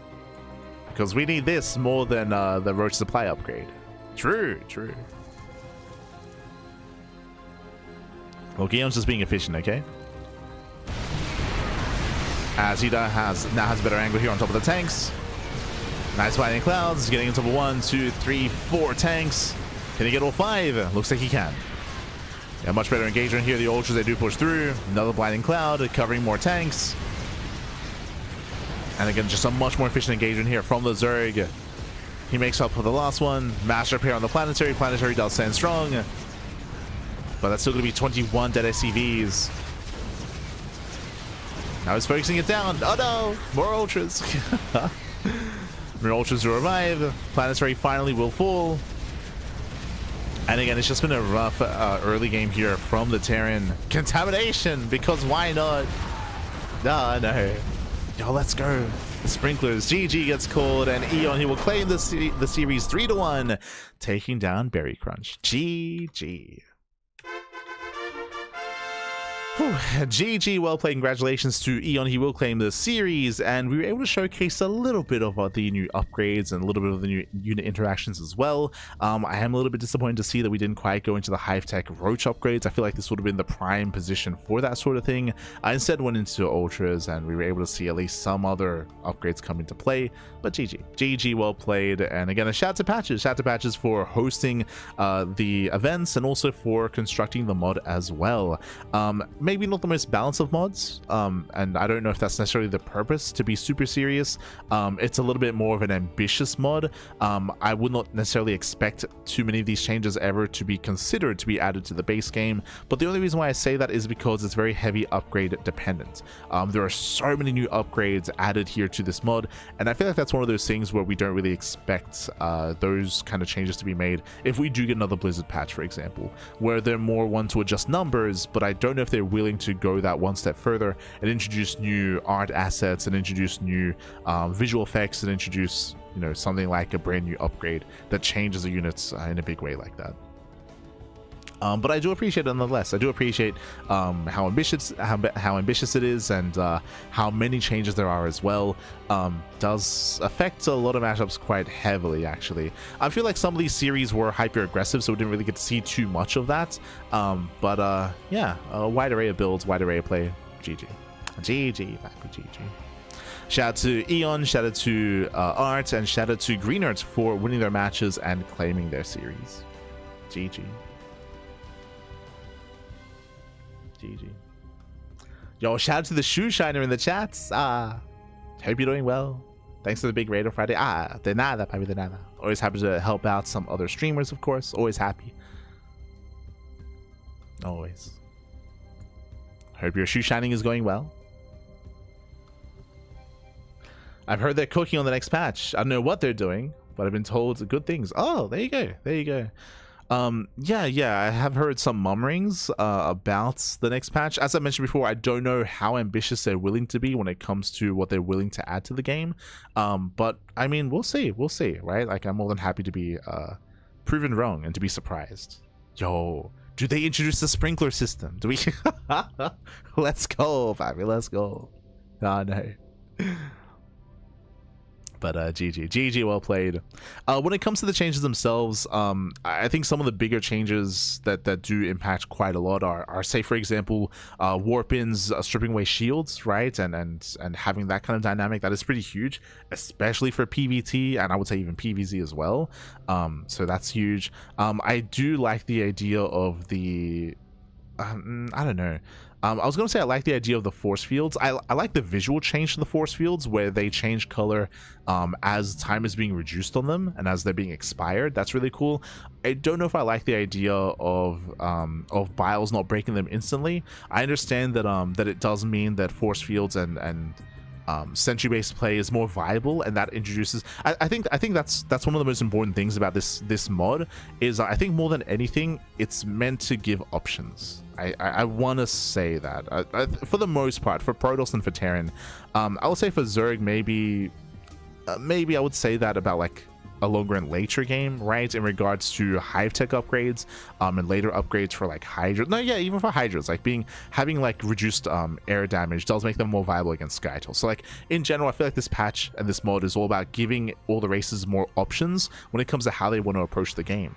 Like, for example, giving adepts more upgrades to be able to scale better into a longer game, giving Reapers more upgrades so they can be more useful in a longer game as well, giving the Hydra more upgrades so they're more viable against Skytoss, giving the carrier a little bit more mobility, allowing for sentries to be a little bit stronger as well, so then that brings back some sentry based play and some sentry based all-ins. Like I understand, like at least for me, like it feels like that's like the main goal for this mod, and it's really cool. It's really nice, it's really refreshing. Once again, I don't know if it should be taken too seriously when it comes to the specific balance of the mod and what it entails. I will say that one of the big things about this is that we are getting some tournaments and some show matches with this mod, but a a lot of data and a lot of unit interactions and a lot of games are it's just very limited because we don't really have a lot of data on it, because we don't really have as many games played on it. So because of that, it's kind of hard to judge exactly whether something is gone too far or not far enough, whether something works, whether something doesn't, just because of the limited amount of games. I say the same thing about StarCraft Evolution, right? The biggest issue with StarCraft Evolution is that because there are some tournaments for it, but because they're few and far between, and because there's no active ladder for StarCraft Evolution or active ladder for this either, it does mean that your data sets are very limited, and they can often be and a lot of the data that you're getting can often be kind of dictated behind like the top players that are competing, right? It's one of those things where, specifically in StarCraft Evolution, Beyond could be winning everything, but Beyond could be winning everything because there's not much other competition when it comes to other top Terrans. Like Maru doesn't play, right? Cure doesn't really play. Like there are certain key top players that play StarCraft Evolution and they can dominate, but the competition isn't as fierce up there at the very top, you know? Like, and that can also kind of like shift perspective on how units look and how impressive or how and how like a race looks, right? That's always something to bear in mind and always something to consider when it comes to seeing limited games like this.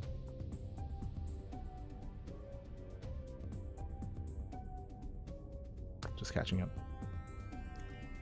Just catching up. I mean, well, yo, big shout out to EON. Reading patch notes is hard. The EON. Aye, aye, aye. Thank you so much. Thank you so much for, and also shout out to EON for competing and for playing tonight, by the way. And thank you so much for the Twitch Prime for 6 months, half a year of support. Thank you, baby. Thank you. Thank you so much. The EON. GG. I see in the chat. Just now finding out I could have had one supply of roaches. EON, what that's like the big feature of the patch, baby. What the hell? That's, god damn it. The EON.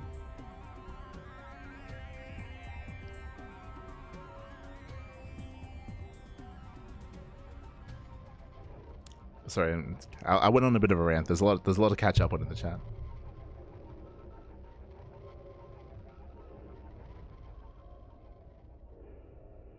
Catching up.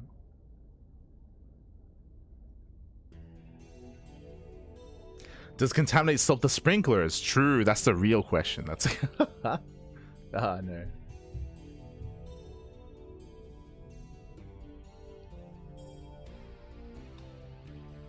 Hope they buff the Raven. They might change it. They might. Bring in the sprinklers.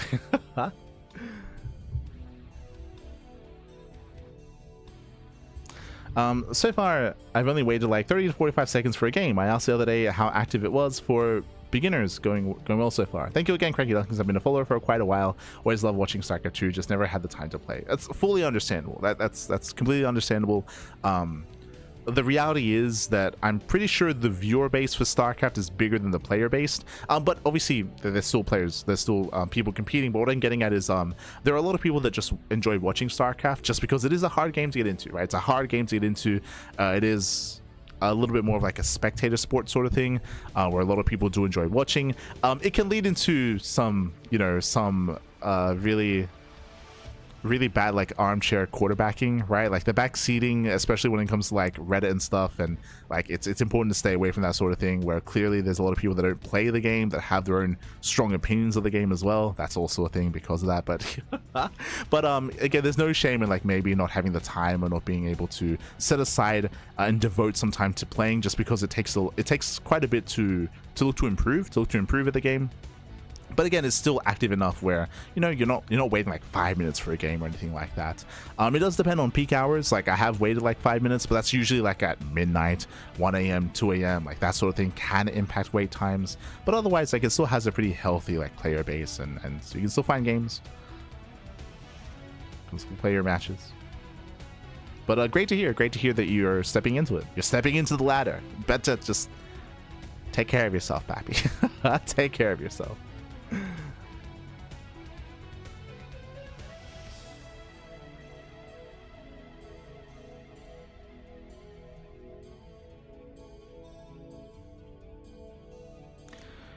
Any good websites or YouTubes out there with build orders, chats?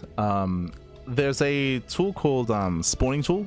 spawning tool, I believe, where they do have a bunch of build orders, and they also have, I believe they have like an integrated UI, so you can like play your game, and then on your screen you can see like the timings, and I think like the countdown as well of like when you need to throw down this, when this. So like it's like a little bit of like an in-depth kind of like learning tool, which can be useful. But I don't know how up to date the builds are on spawning tool. That's the only downside, is that of course, the meta does shift and change over time, and sometimes some of these builds can be a little bit outdated. But especially early on, like when it comes like bronze, platinum, diamond, that might not matter. Like you probably still can get away with like maybe an older build and still do quite well with it. Yeah, spawning tool. When it comes to specific races, like there's certainly really strong YouTubers that do have that sort of thing. So like for Zerg you have Lambo, for Protoss you have Hearthstone, and for Terran you have Euthermal.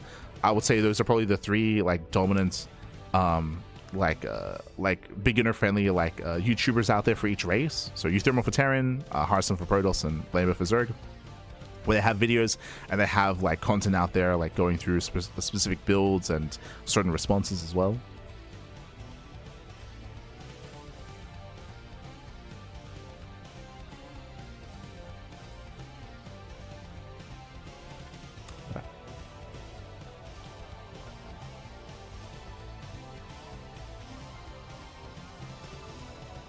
Seems weird to have an auto explode after a few seconds. What military would make that happen? I know.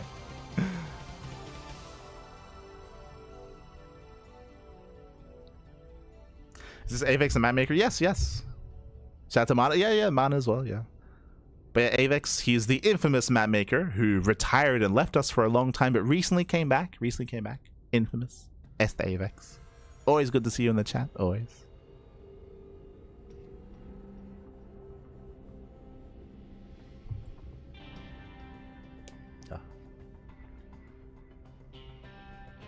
And again, we're looking forward to the new TLMC. TLMC was recently announced, or the announcement was announced. So the new Team Liquid map contest is right around the corner. I'm sure Patches and Avex and many others are working on their maps to be submitted. Looking forward to it. Unfortunately, based on the announcement, it looks like it's only going to be 1v1. Like we're not getting like a team game update yet. That might be like an annual thing, sort of thing. So just 1v1 maps.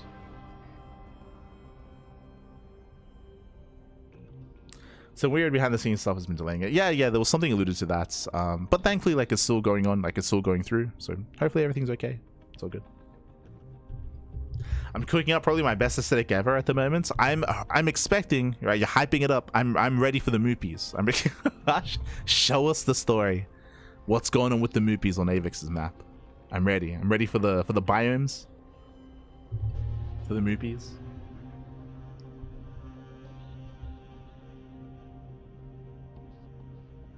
I recently published Necropolis. Oh, right, Necropolis. That's the new map that was put on the TLMC. Sorry, not TLMC. On RSL. That's it. That is the latest RSL map. I think I said this before. I saw it again. I'm a little bit. I said this during the podcast. I am disappointed with the RSL map picks. Just because what I appreciated last season of RSL was that I want to say all three maps were never before like top 16 like TLMC maps, right? Whereas this time they picked the Diablo map, and they picked was it Dream and Scars and oh god, I have to look it up. But they picked two maps that made it into the top 16 last season of TLMC, which to me is a bit of a shame. Like, not saying that they're bad maps, some of them are quite enjoyable, but it would have been nice to have gotten like a fresh set of up-and-coming maps, which I understand can be difficult to find because of the lack of publishing. That might be a reason as to that, but it would have been nice if we had gotten like some fresher, newer maps that we haven't seen in the top 16 before. Necropolis is one of them, that's true. Would have been nice if all three of them. Yeah, Throne of Dunes, that's it, Throne of Dunes.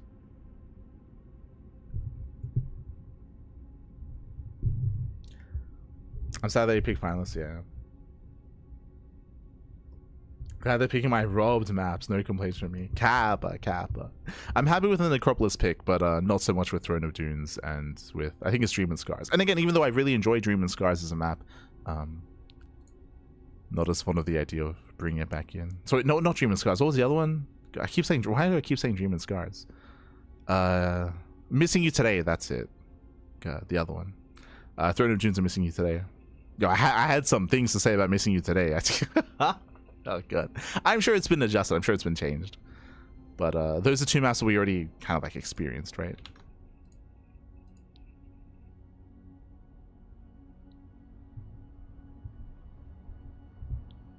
Just because I had finalists in the vote, there was heavy bias in the viewer vote for them. 100%, but they shouldn't have been a part of the vote to begin with, I feel, right? It's like, if that's what we're doing. I got you.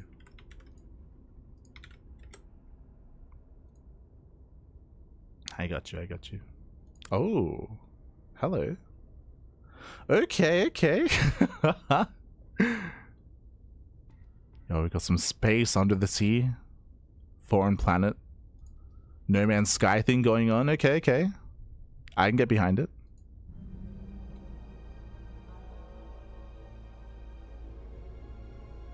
Storm Surge, for example. Yeah, for sure. Regardless, yeah, they went through with it. Based off of Netherstorm and Voidstorm from World of Warcraft. Oh, there you go. Nice.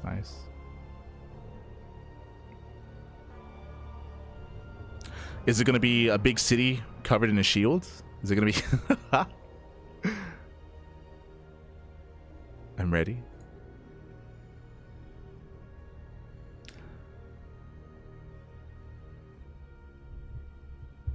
But otherwise, thanks for watching. Otherwise...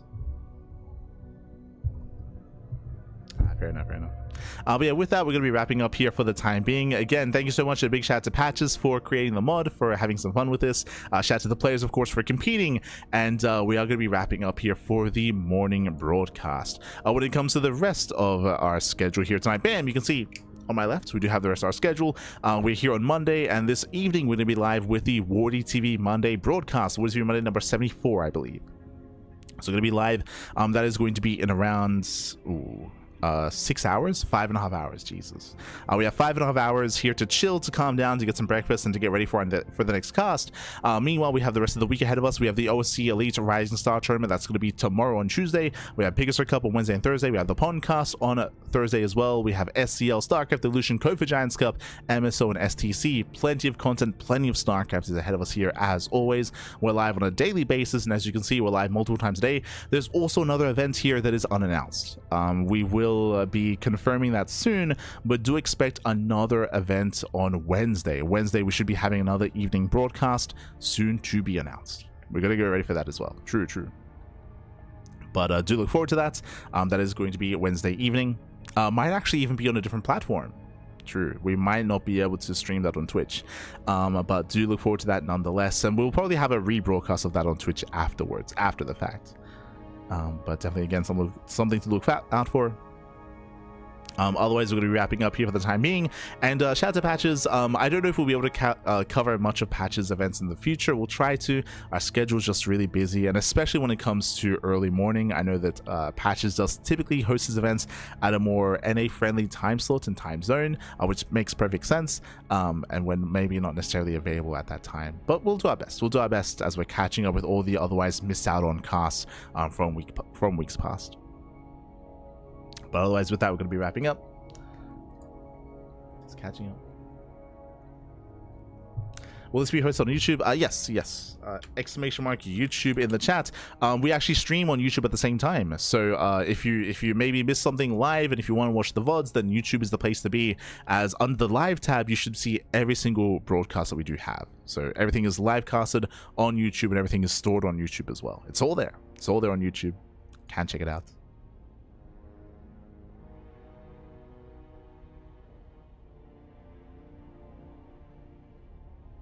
Catching up.